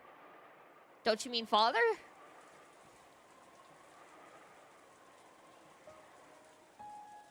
So in short, Father frequently disappeared, and no one knew where he went.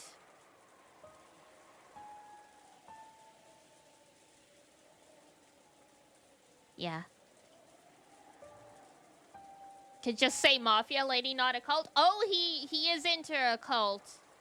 Dude actually practices black magic.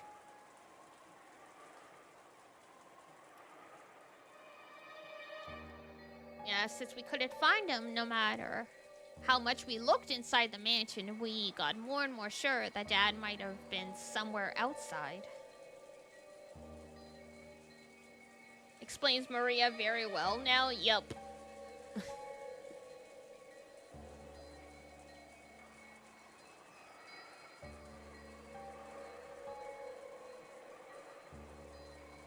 But the area outside the mansion isn't large at all, which leaves only the forest.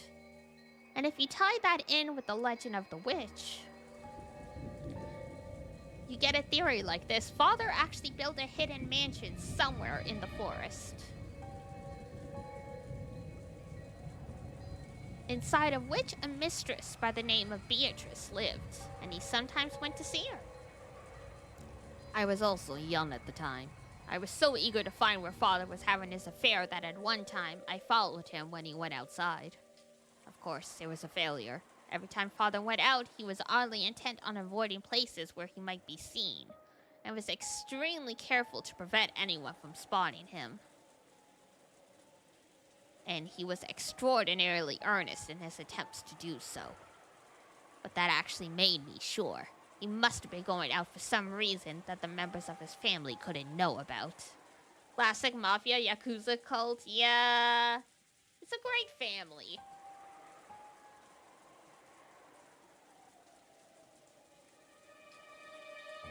And that'd be going to meet his mistress. Probably trying to avoid being seen.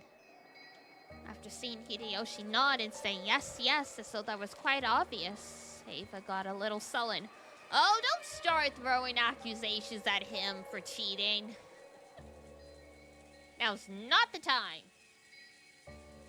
Well, anyway, this island was like a sketchbook in which Father, with his westernist obsession, could draw out all of his dreams.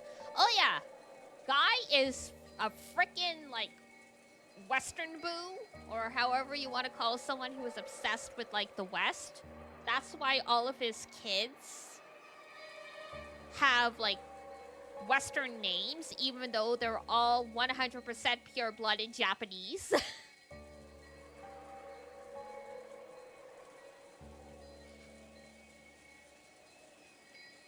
That's why only Natsuhi, as someone who wasn't born into the family, has a quote-unquote normal name. George and Maria, like Joji and Maria, are also Japanese names. at least. But yeah, Battler? Jessica? No. Even made things even harder for them growing up.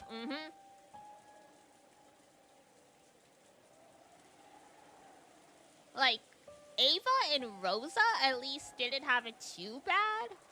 Because, like, we see the kanji for their names, and I'm like, yeah, someone could have probably figured out how to read your name. But, like, for Kraus, it's like, what the frick?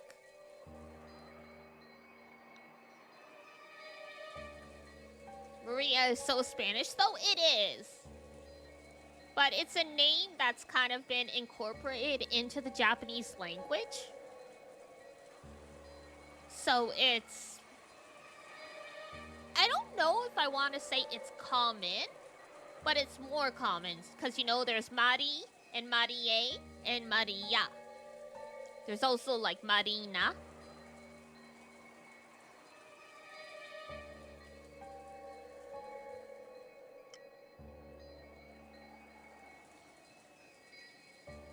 Everything about this island was exactly how Father wanted it.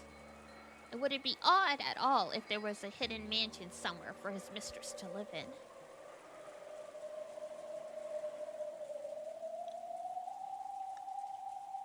Ava's words spoke for what all of the siblings had come to think. For a while, the room returned to silence again, and everyone listened to the sound of the wind and rain. Was there a hidden mansion on this island? And had Kinzo's mistress been living there in hiding for a long, long time? I mean, if she had been living there for 60 years, there's a good chance she's passed away at this point, like. However, any children she may have had might still live out there.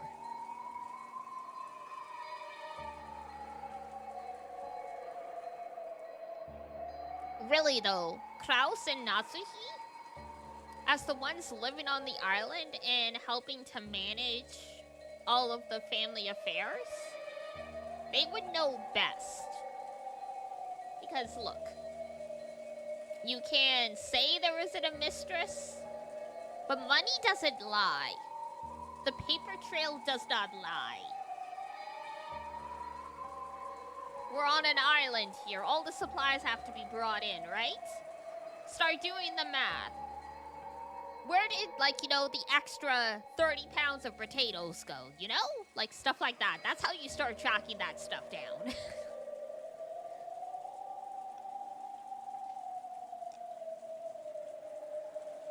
It can be misleading, but, like, that's where you start finding evidence that something is a little off. Because no matter how much people try and cook the books, there's always someone who manages to find a little discrepancy that shows that you cooked the books. And especially if Klaus and Natsuki are directly managing the money, they should realize that, like, stuff is going missing, because they would be the ones cooking the books, right? So if they're not cooking the books, but, like, you know, numbers aren't matching up, boom, something's going on.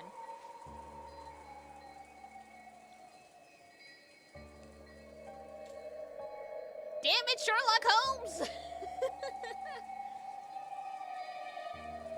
Everyone thought they were being too suspicious, and they hesitated for a long time without speaking.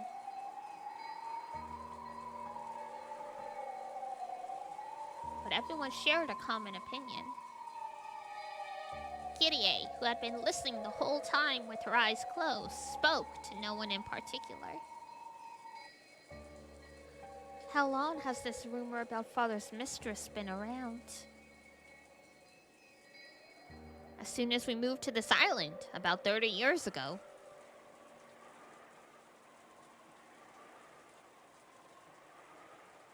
Hang on. Oops.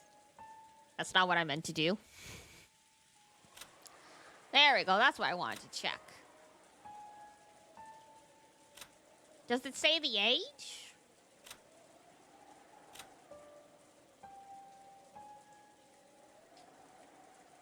That was very silly, right? No, it doesn't say their ages. Okay. Because if they first came to this island 30 years ago, that would mean the children weren't born on this island, you know?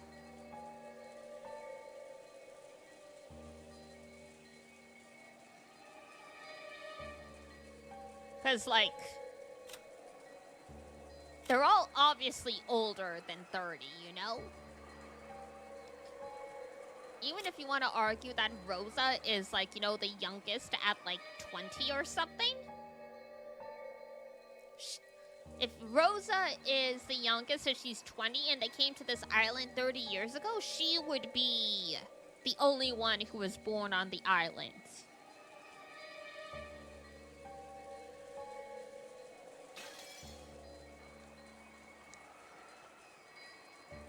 The phrasing would proclaim, so yeah. After all, it probably would have been impossible for him to have hidden a mansion built while we were here. That were none were born there except for Rosa, yeah.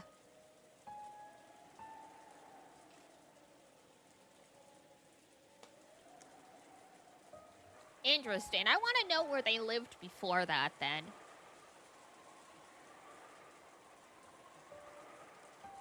Because when everybody was trying to figure out the epitaph in other chapters, because there was this thing about the Sweet Fish River in my beloved hometown,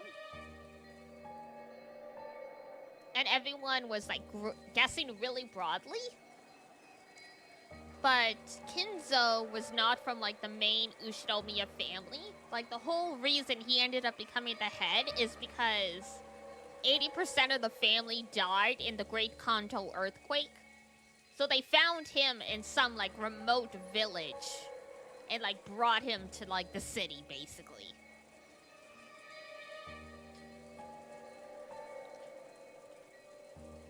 So depending where they were living before moving to the island, that could be, like, the Sweet Fish River place.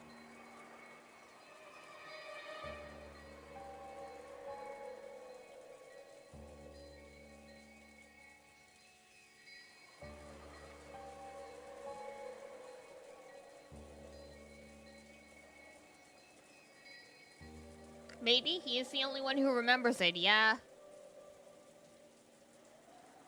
People and materials would have to be going in and out. And also, I mean, they work off the assumption that Beatrice wasn't real. But the Sweet Fish River of my beloved hometown could refer to Beatrice. In which case, the river's in Europe or the Americas.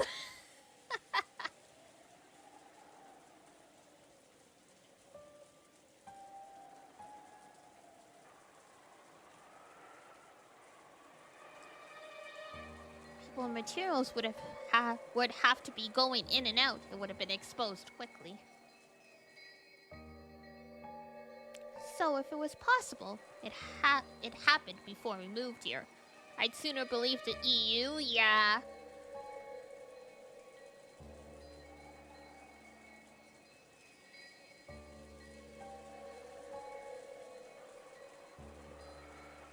Because the name Beatrice...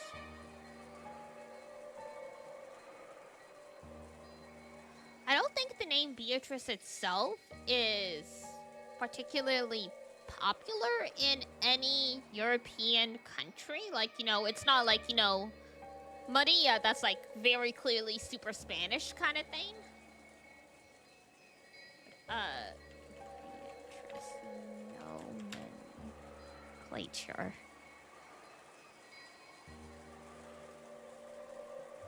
From French. Okay, from Latin.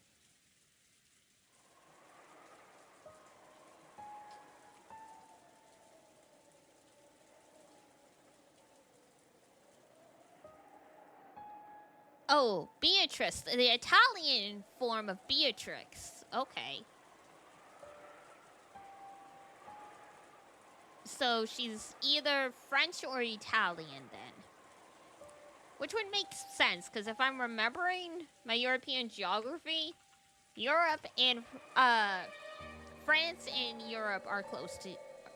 My brain, oh my god. France and Italy are very close.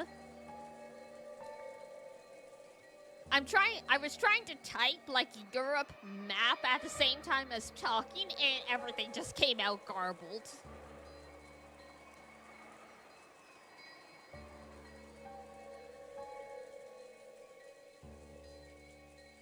All of it's close, ha ha ha ha ha. But okay, yeah. France and Italy look like they share a border. So yeah, she could be from either country. Based on her name. And there are plenty of rivers in Europe, especially France.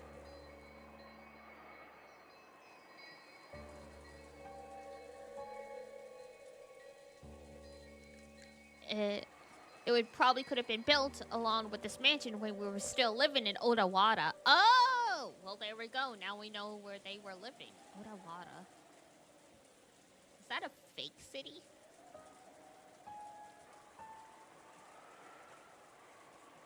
Especially Italy, yeah.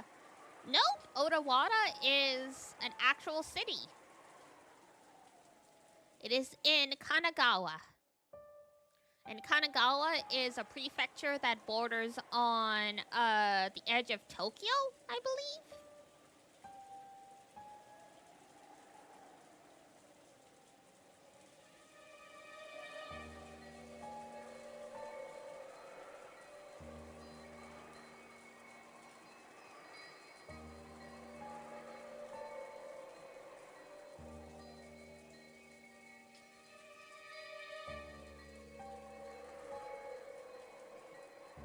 Yeah, it's in Kanto. So yeah, they were close to Tokyo, but not actually in Tokyo.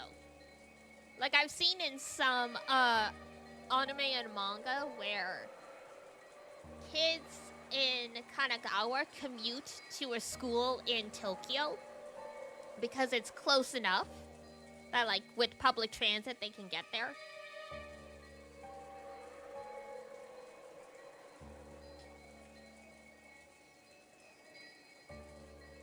It's a different prefecture, but it's almost like it's the suburban part of Tokyo. Though I believe it is still pretty well developed, but you know, obviously it's not Tokyo.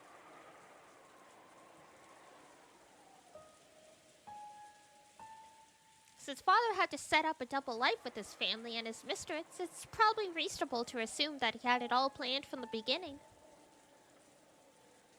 And his relationship with that mistress probably went back to the days when we lived in Odawara. Probably. If, as father says, she is the source of the vast amount of gold he used to gain the funds that resurrected the Ushinomiya family, we could probably conclude that they had a close relationship since Odawara. A relationship trusting enough for her to lend him a vast quantity of gold. I can't even imagine how old that relationship must have been.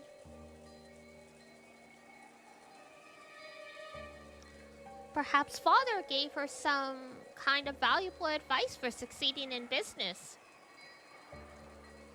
I picture old Kinzo having the coffin fits and mumbling, "Oh, Beatrice, where is Beatrice?" Oh my god, yeah.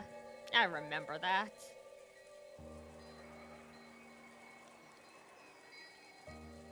It's natural to think that out of a sense of gratitude for that, this person gave father the gold. Oh yeah! Gave someone, like, you know, some advice on when to sell on the stock market, so they gave them an obscene amount of gold. Yeah, that makes total sense, Natsuhi.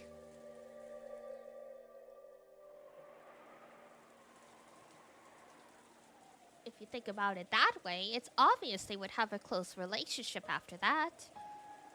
Zoro, thank you for the follow.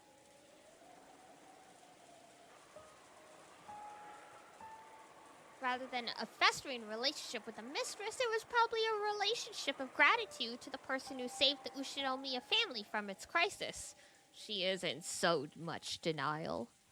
Umineko mentioned, indeedy do. I don't know if what Nasuhi-san's saying has a ring of truth to it or not.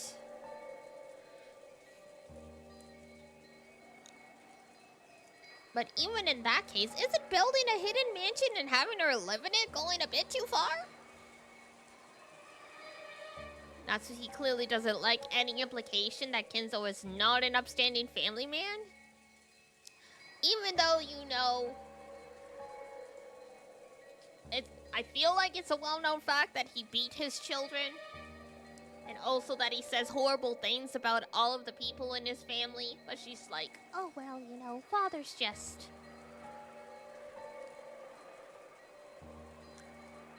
Umineko would be too complex. More complex than Fata Morgana. I don't know about that.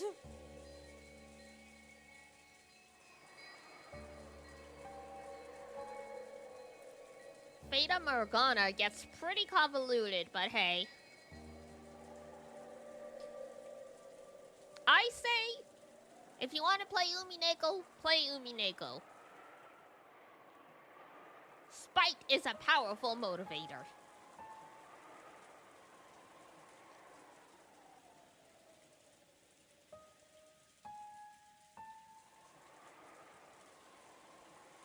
You can get a lot of goodwill out of someone if you tell them that they wear the one-winged eagle in their heart. You know? You got a point there. Want to start Fata Morgana this year? It's good. It's good. It's great. Long, but very good. Well, this is all just speculation. In the first place, no one's ever found that hidden mansion. Aniki, you were planning on expanding this island into a resort, right? As you were doing that, you didn't manage to stumble on it by chance, did you? Maybe you even bumped into some gold there, too? Ha ha ha. Do you think Rokenjima is Treasure Island or something? Don't play dumb. We know that although you say you're opening a resort, you have really been planning to investigate the entire island, right?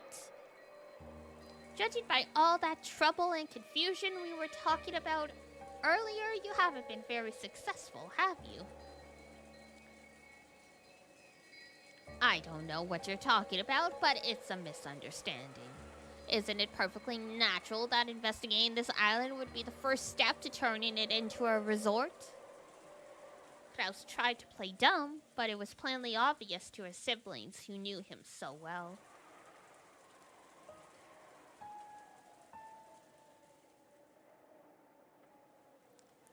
Kraus was definitely sure of the existence of a hidden mansion.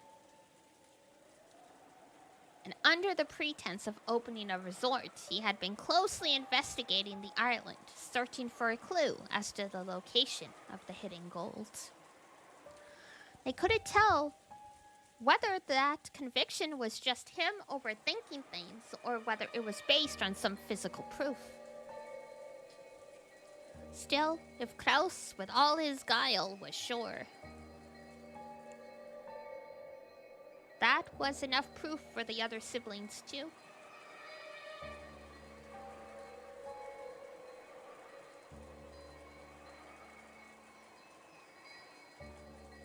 The story about a witch living in a forest is obviously a fairy tale. But the story about some blonde-haired girl living secretly in a mansion no one knows about in the middle of the forest isn't much better. What are you? Or so you would think, right?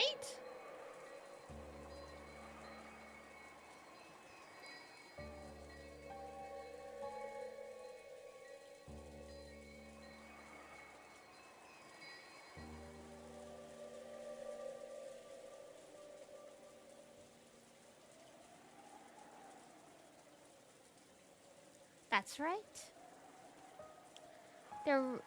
That really would be just like a fairy tale. Well, as they say, truth is stranger than fiction.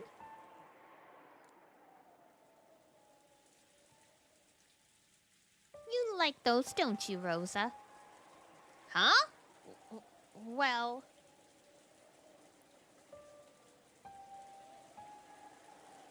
When the mansion was built on this island, Father was at the height of his prosperity.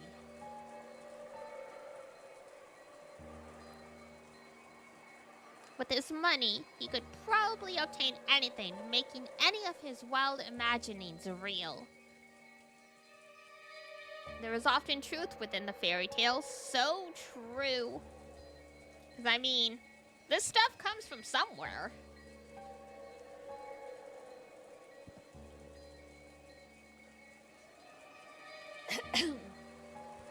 A mansion in the forest where a witch quietly waits. It sounds like the kind of situation Father would like. Doesn't it? Like something from the occult or a fairy tale. Y'all already said that. Feels like Dad's kind of hobby. On this island, on which the Ushinomiya family had lived for 30 years now. Probably came from Bob, who was just buzzed up on some booze or shrooms or something. Hey, Bobby!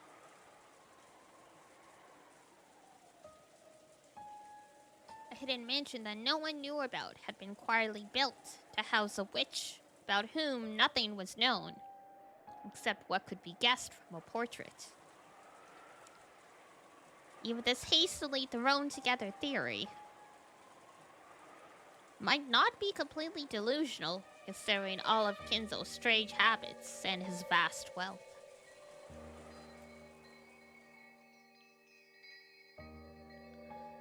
It might not have been impossible for Father to build a hidden mansion to satisfy his dreams. However, let's be realistic. Would it be possible to house his beloved woman in that hidden mansion for decades without it becoming inconvenient? Well...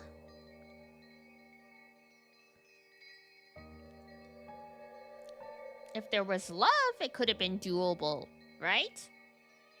I mean, technically.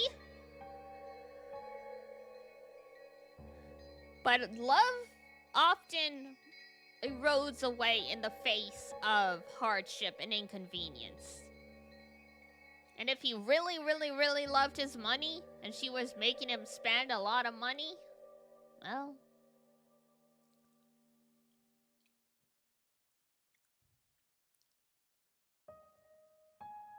think of the facilities needed to let his beloved woman live healthily. And in a way that would satisfy Father. For example, even if it was on a small scale, it would have had to have been an intricate and pleasant residence. And it would probably need to have electricity, gas, and running water maintained, as well as some people to see to her needs. Even cooking would be quite difficult. She would need clothes and makeup, the daily necessities. The needs of a woman aren't simple. Would it be possible to maintain all of that without any of the family or the servants noticing? When you say it that way, it sure sounds like a weak point in our theory.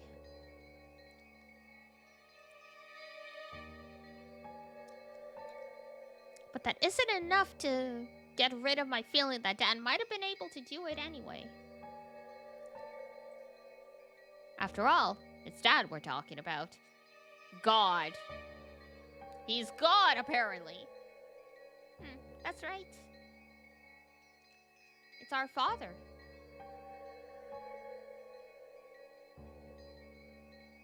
If Father wanted to succeed in an endeavor, he would succeed no matter what.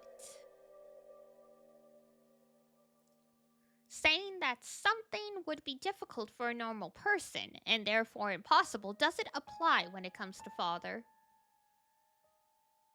Well, lucky him.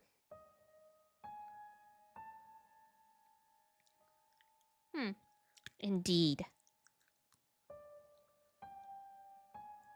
You should never underestimate Father.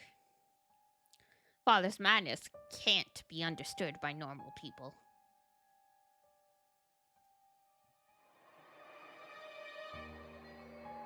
I wouldn't put it past that, Kinzo. It's kind of sad to see how obedient and admiring they are when it comes to Kinzo. Yeah, especially since he treated them all quite poorly during their childhood. But I mean, they didn't know anything else. But it is very sad.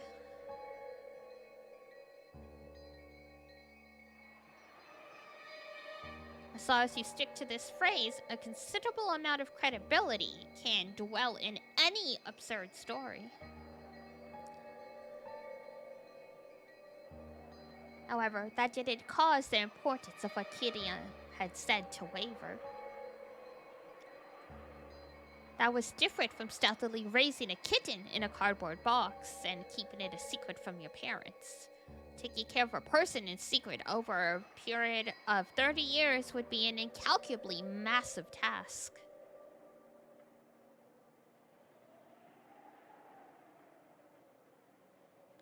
After all, Father's Legend of the Gold started before he gained possession of Rokkenjima. That'd mean his relationship with his mistress was over 30 years long. How old would that make her?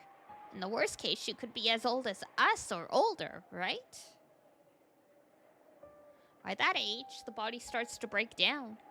I don't care what the mansion's like. I wouldn't use the word agreeable to describe living in a place where people's eyes can't reach, almost like she was under house arrest. That's right. If what Father told us about Beatrice is true, then that relationship has lasted for over 30 years. She might have been a charming young woman at the time, but it'd probably makes sense to assume she's an old bag like us now. Damn.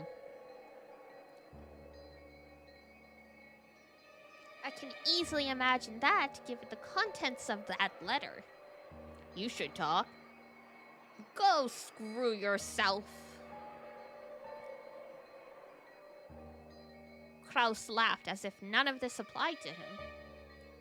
Of course, Ava was offended, but she didn't strike back. Quit it, Aniki. So if everything we're thinking's true, then she should be joining in on Dad's inheritance problem with her head held high. After all, there's a good chance their love was mutual, unlike with Mom. Damn.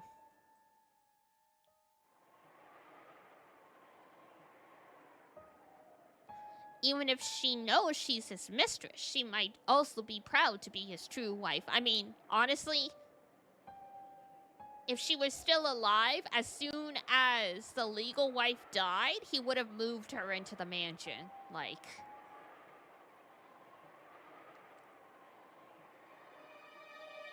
the fact that no one's still seen her means she's probably not around anymore. That is an insult to Mother. Well, it's unfortunately true. Umi! Yeah, sorry. However, everyone knows that it was a political marriage decided on by the elders among his relatives.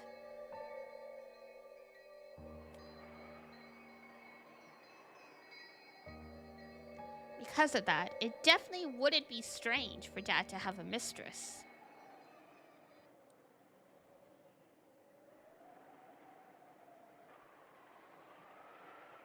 The family sank after the Great Kanto earthquake, and Father was set up as the Ushinomiya family head against his will. Damn.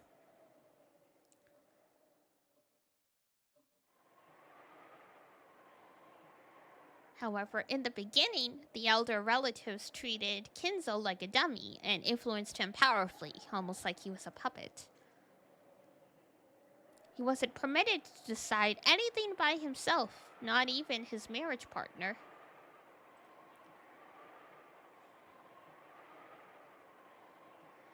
ever since he met that golden witch Beatrice in those distant days.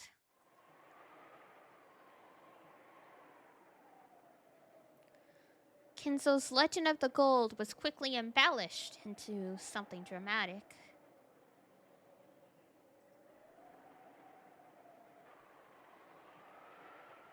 In other words, it could mean that Kinzo really did find a woman he loved.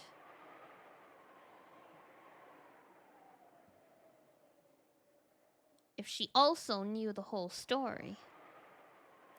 Even if they weren't marriage partners, it would have been odd for her to consider herself his... It wouldn't have been odd for her to consider herself his true wife inside her heart. And now, the person registered as his true wife was already dead.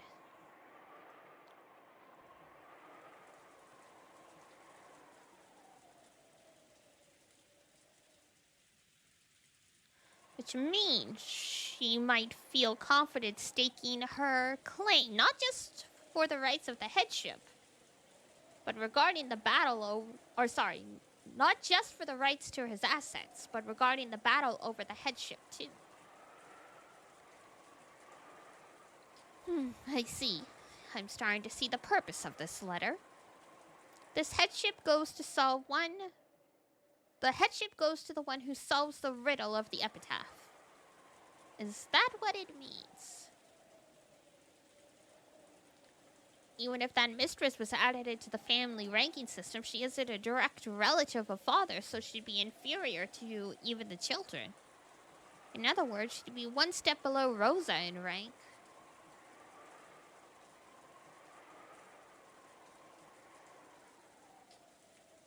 That wouldn't be a good position to enter the battle for the headship from. I see. So that's it. If someone can solve the witch's riddle, they'll get the headship regardless of rank.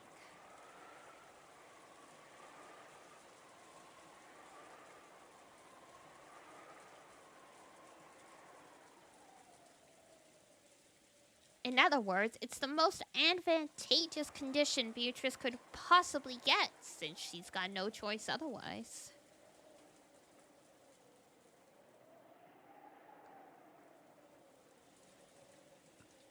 Excuse me. The revival of the Ushinomiya family was made possible by the gold Beatrice had bestowed. That was quite a distinguishing service she had provided.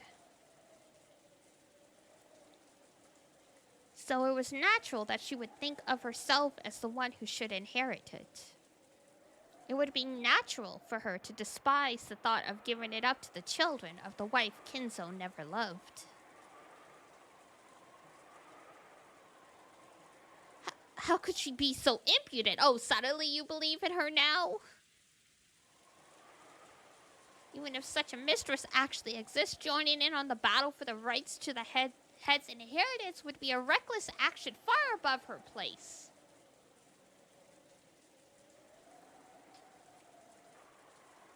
What disregard for her own position. Oh no. Not the position. Not her station. Natsuhi turned red, her fists quivering. She had also come into the Ushinomiya family register due to complicated circumstances. It's all about the status. Always.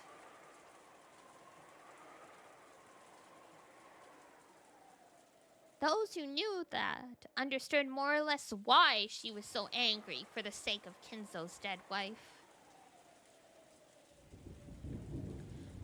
Well, thanks to that reckless action of hers, we all have an even chance now, right?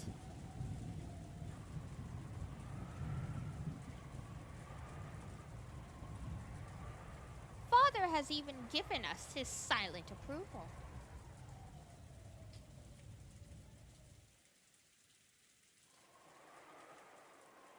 person who succeeds the Ushinomiya family be his mistress Beatrice, or one of us, the relatives he doesn't love? Daryl. Maybe he wants to make us struggle over that to see who's worthy. As Ava giggled roguishly, Kraus shrugged his shoulders and looked away.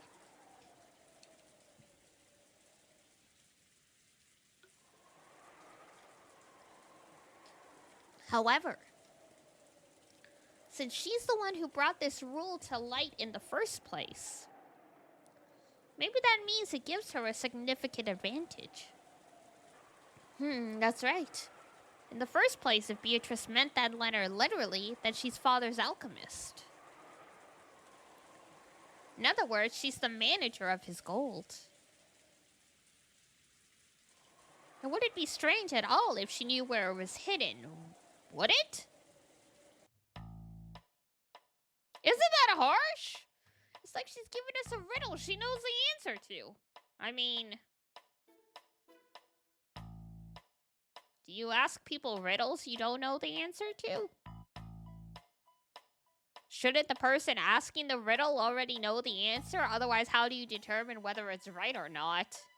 That is what a riddle is, right?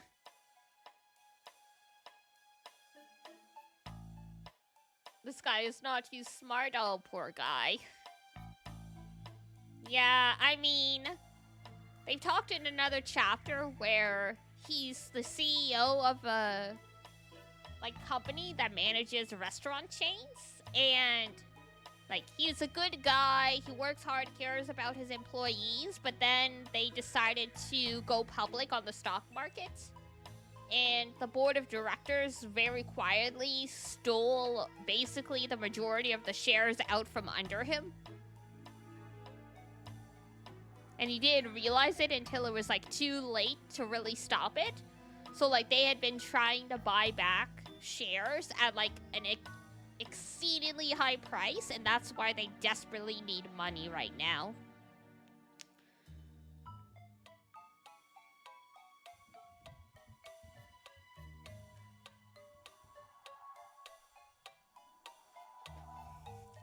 That's right. The person who brings up a riddle always knows the answer. There's a good chance that this is all a trap. If you think about it like that, don't you start to doubt whether she really had any gold in the first place? Why would she tell us about it? All she had to do is keep quiet and embezzle it. It really is strange.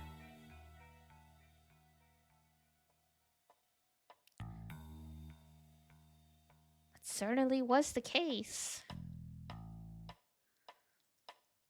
If the epitaph showed the way to the hidden gold, why would she challenge them to try and solve it?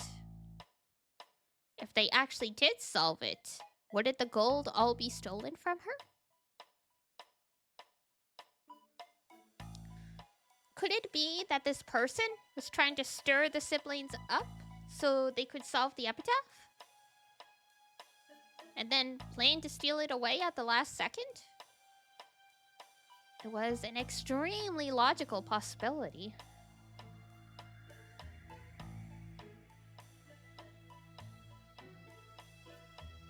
No. If you spin the chessboard around... Hey! Spin the chessboard around! So we have this fun little thingy here.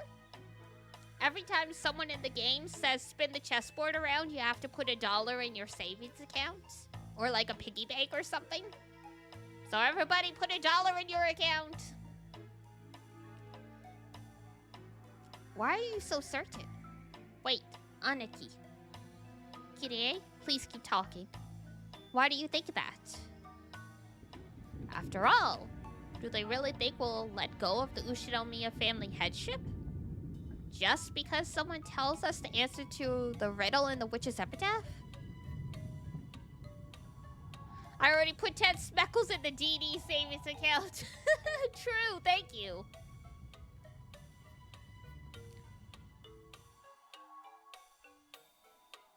That will be so impressed by their answer that we'll just give up? Well, That's true. No way they're so naive that they assumed we just give up after being told the answer to a riddle. That we just say, here you go, and hand it over. Of course. The headship of the Ushinomiya family is not something that can be handed over so easily.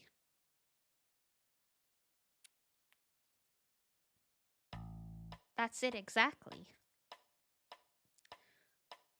No matter how Beatrice might one-sidedly propose a game like this, even if she were to spectacularly show us the answer.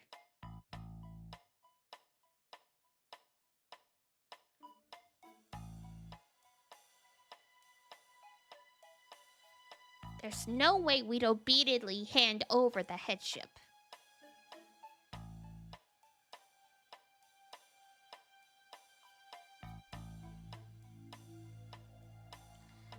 In other words, unless she had a compelling force in the form of challenging us to a game, which equals conditions for us. Little did they know Beatrice is the coolest person ever. To me personally, I wouldn't agree with that, but I know she's very popular.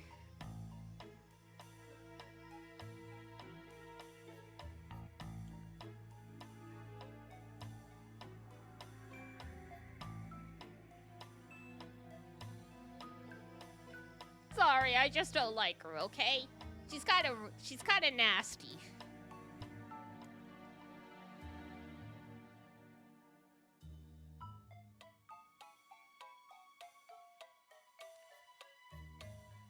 This won't truly count as a game.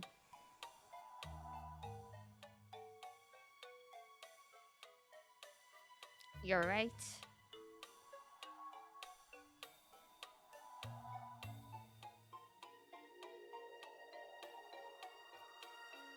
Unless the losers have no choice but to give up the headship because of a compelling force, this really won't count as a game. And what might this compelling force be? Would they bind us in chains and threaten us into handing over the headship?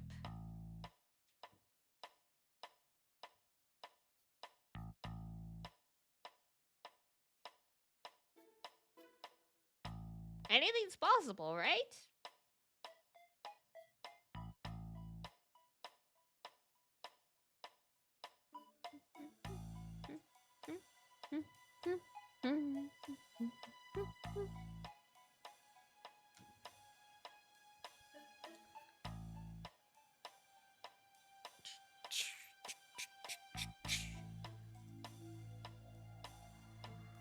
I see. I get it.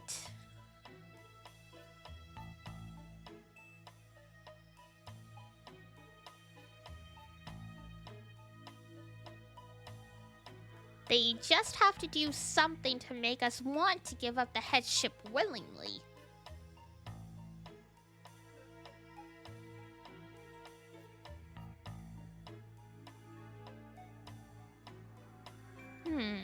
Yes, I see. To do that, Beatrice would have to own 10 tons of gold.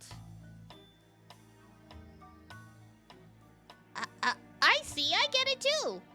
You do? In other words, it's a trade?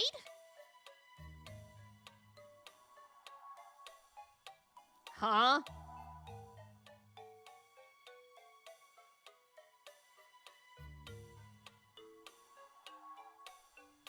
What do you mean? Maybe be better children and actually know how to run a business? The plotting here? Oh, yeah.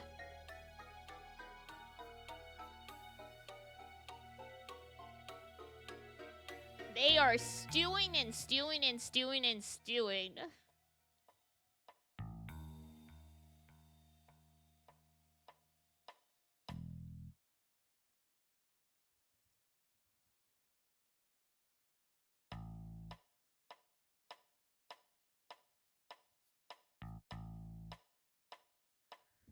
A trade? What trade? The Ushinomiya family headship for the hidden gold.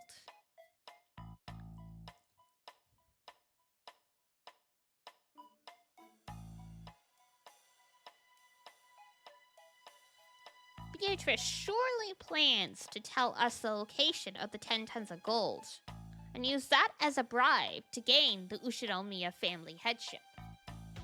Ridiculous!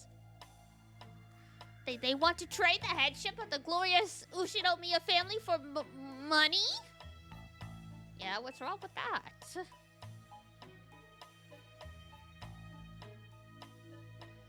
That's blasphemy! Is it though?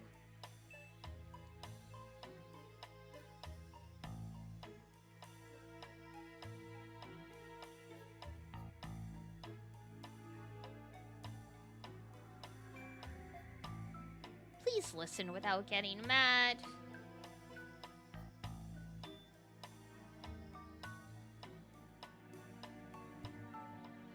About how much wealth does this glorious Ushinomiya family have right now? Are we really that affluent? The definition of affluence is not dependent on property, so we're broke.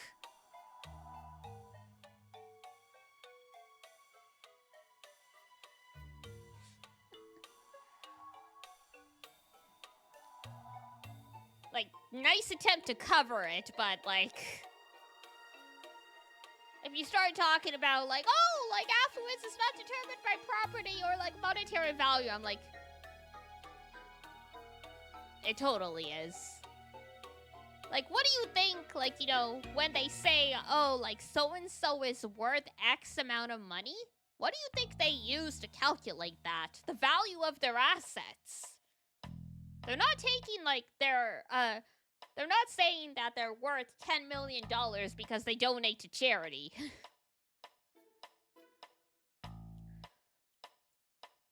In this situation, the more she went on like that, the worse it would actually sound. Me aside, I hear your current situations are quite unfavorable. Oh, really? I've heard that your financial situation is really bad, too. Offering up more and more as collateral for new money to gamble with, repeatedly dabbling in new gambles, unable to accept your losses.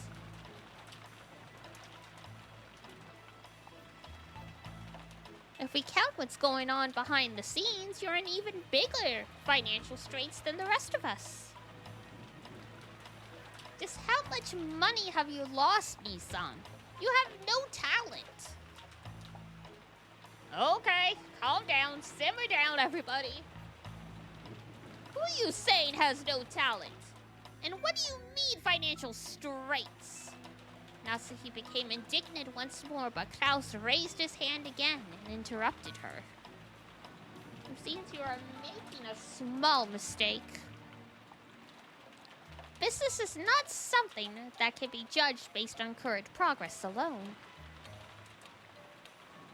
For someone with a long-term outlook on business such as myself, it may sometimes appear at a glance that I have suffered significant short-term losses.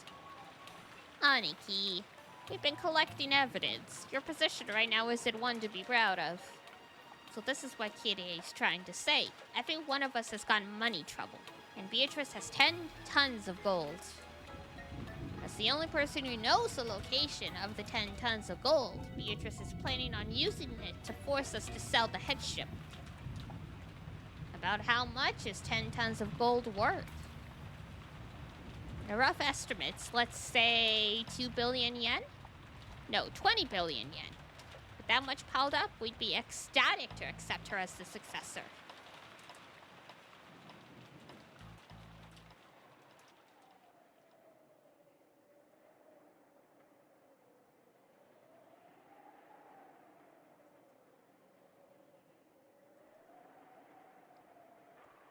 The gold was the friends we made along the way. So true. The scene returned to silence. In fact, the rain and wind felt even noisier now. It was probably the sound of the windstorm racing through the insides of their minds. This isn't funny. To think we'd give up the headship to some woman of doubtful origin. Just because she has a little money stored up. A little? What do you think 2 billion yen is, especially in the 80s?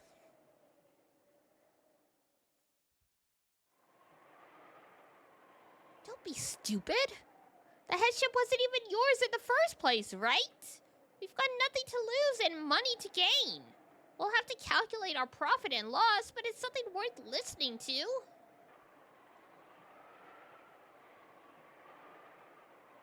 They knew that Kraus had eaten up much of the Ushinomiya family's assets. So it was dregs that remained of that inheritance versus the cost of being accepted as the head that Beatrice would pay. It was a shame, but honestly, the former was less enticing than the latter.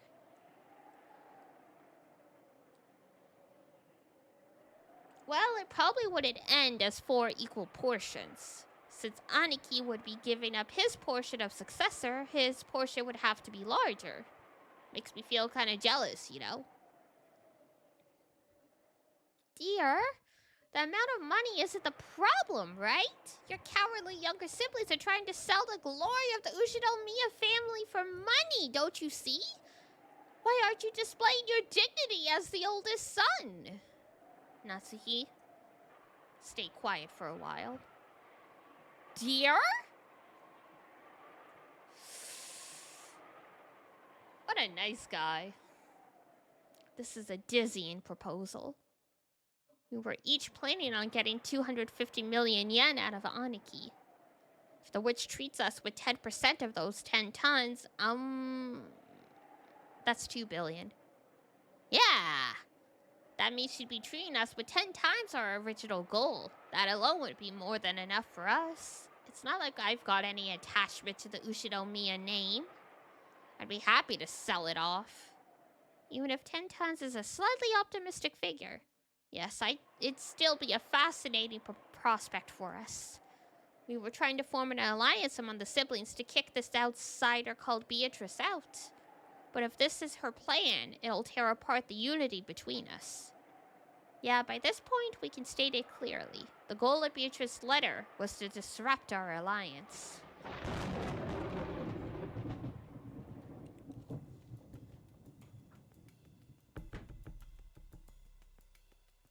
This guy seems like the type of that would lose all his money in like a month or 3. You're not wrong from what we know.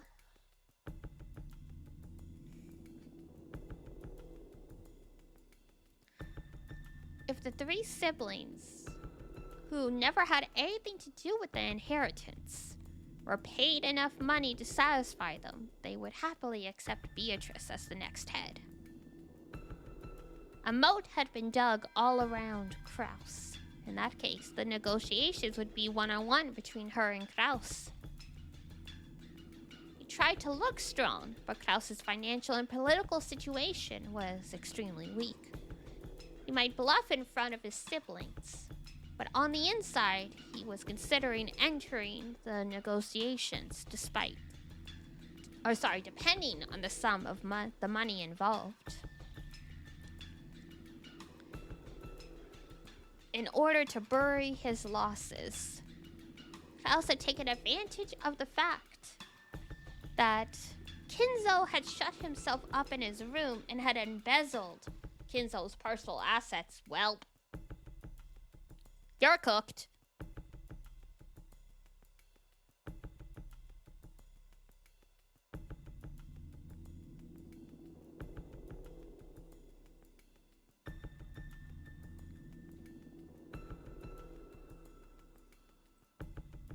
Therefore, when Kinzo died and the inheritance was distributed, Kraus's situation would probably be investigated.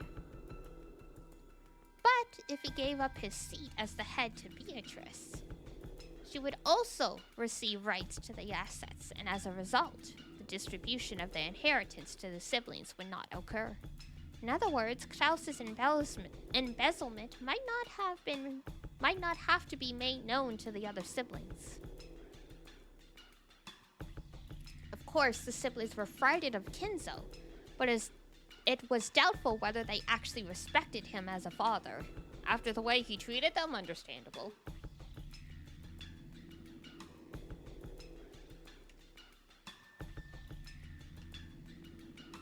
By this time, they each had their own families, their own wealth, and their own lives.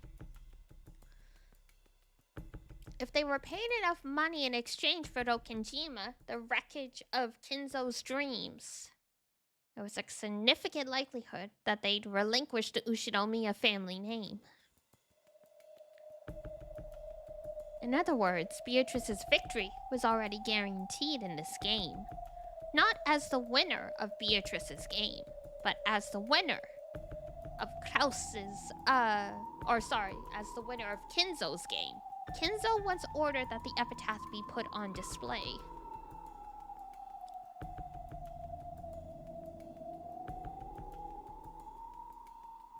They will never have their own lives and wealth. They are obsessed with taking from each other. I guess so.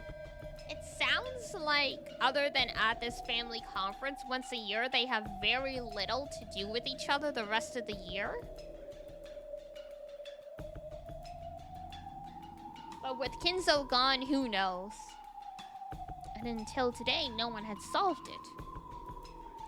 So Beatrice solved it. In other words, this is less of a game and more like Beatrice's declaration of victory. However, Kirei still thought there might be a catch. If this was a declaration of victory, Beatrice would only have had to display the gold openly and state her intent to buy the inheritance. And yet, she had gone to all of this trouble, telling the siblings to try and solve the epitaph. Why did she set up this new game? Where she agreed to hand over all of the gold. Typos. Where she agreed to hand over all of the gold and the inheritance to the epitaph solver.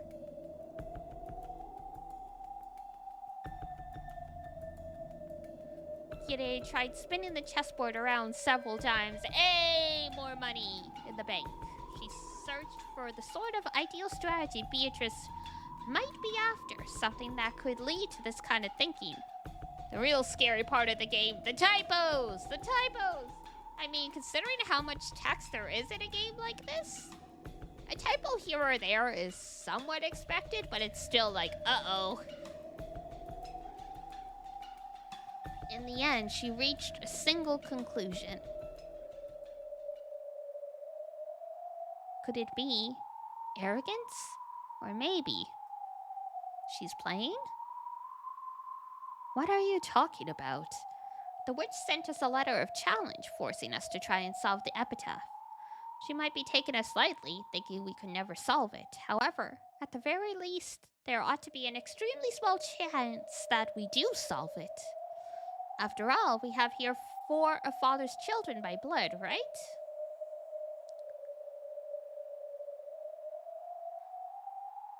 The questioner called together 4 blood relatives who, if they tried frantically to work together and avoid having those assets stolen from them, might come across the answer of the riddle by chance. The reason the witch had a superior position in negotiations compared to the siblings was that only she knew the location of the hidden gold. But if that hiding place was exposed to someone other than her, the witch's advantage would crumble.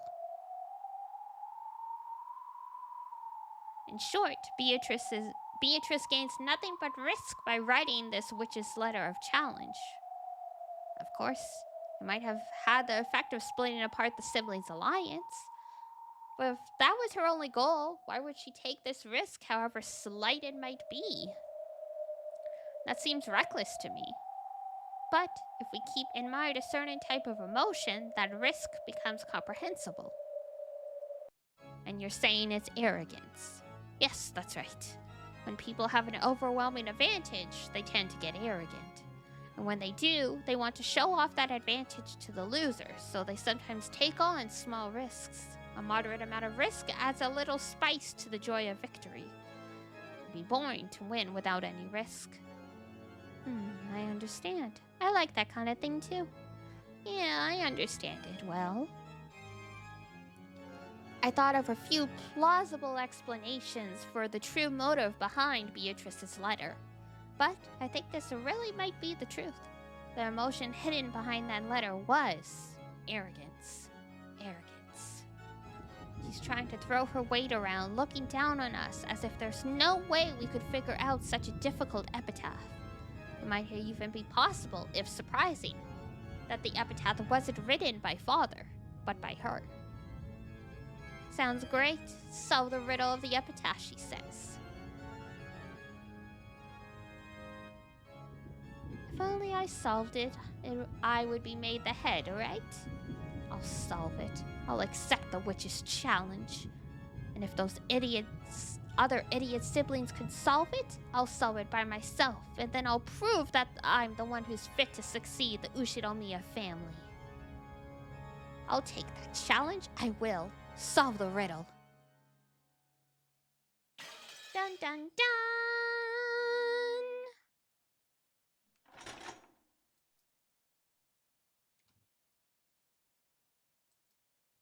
Now it is 9 p.m. But plot twist. Oh, this is the witch's realm.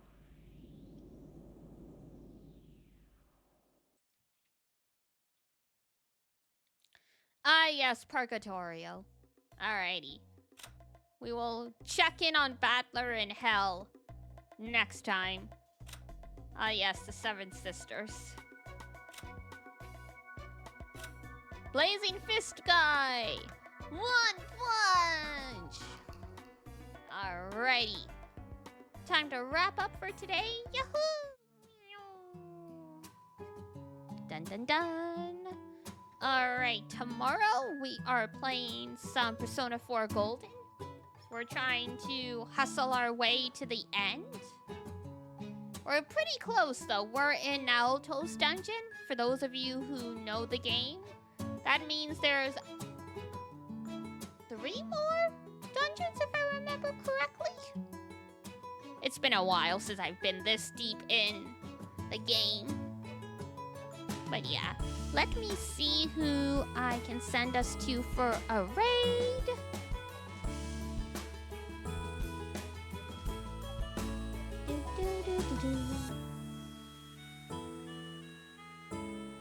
And then I'm gonna have a snack and then go do my groceries. Because I wanted to do groceries earlier today, but unfortunately it did not happen. It is Elvira's birthday! 12-hour birthday stream. Very nice. It looks like she's just getting started, so let's go say hi. Alright, you better? I will, I promise. Alrighty. So.